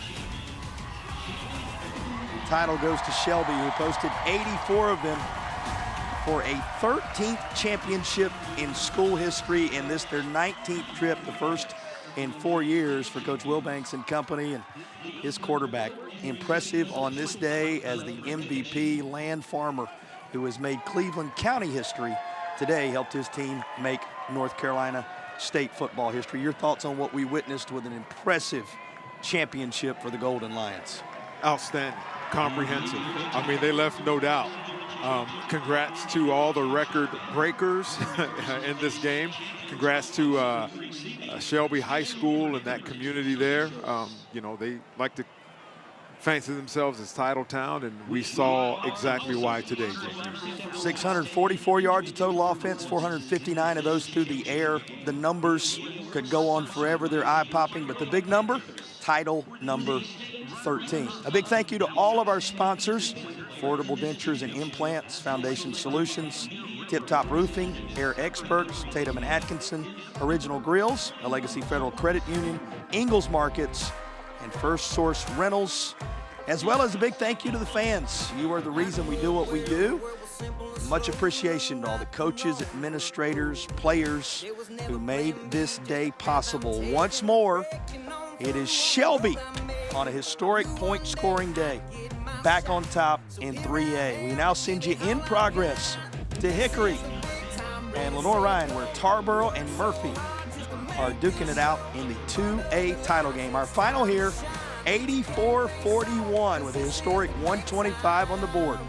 And Shelby with the latest title on the board. The Lions are once more golden. Ever since my boots first hit these streets, had to scratch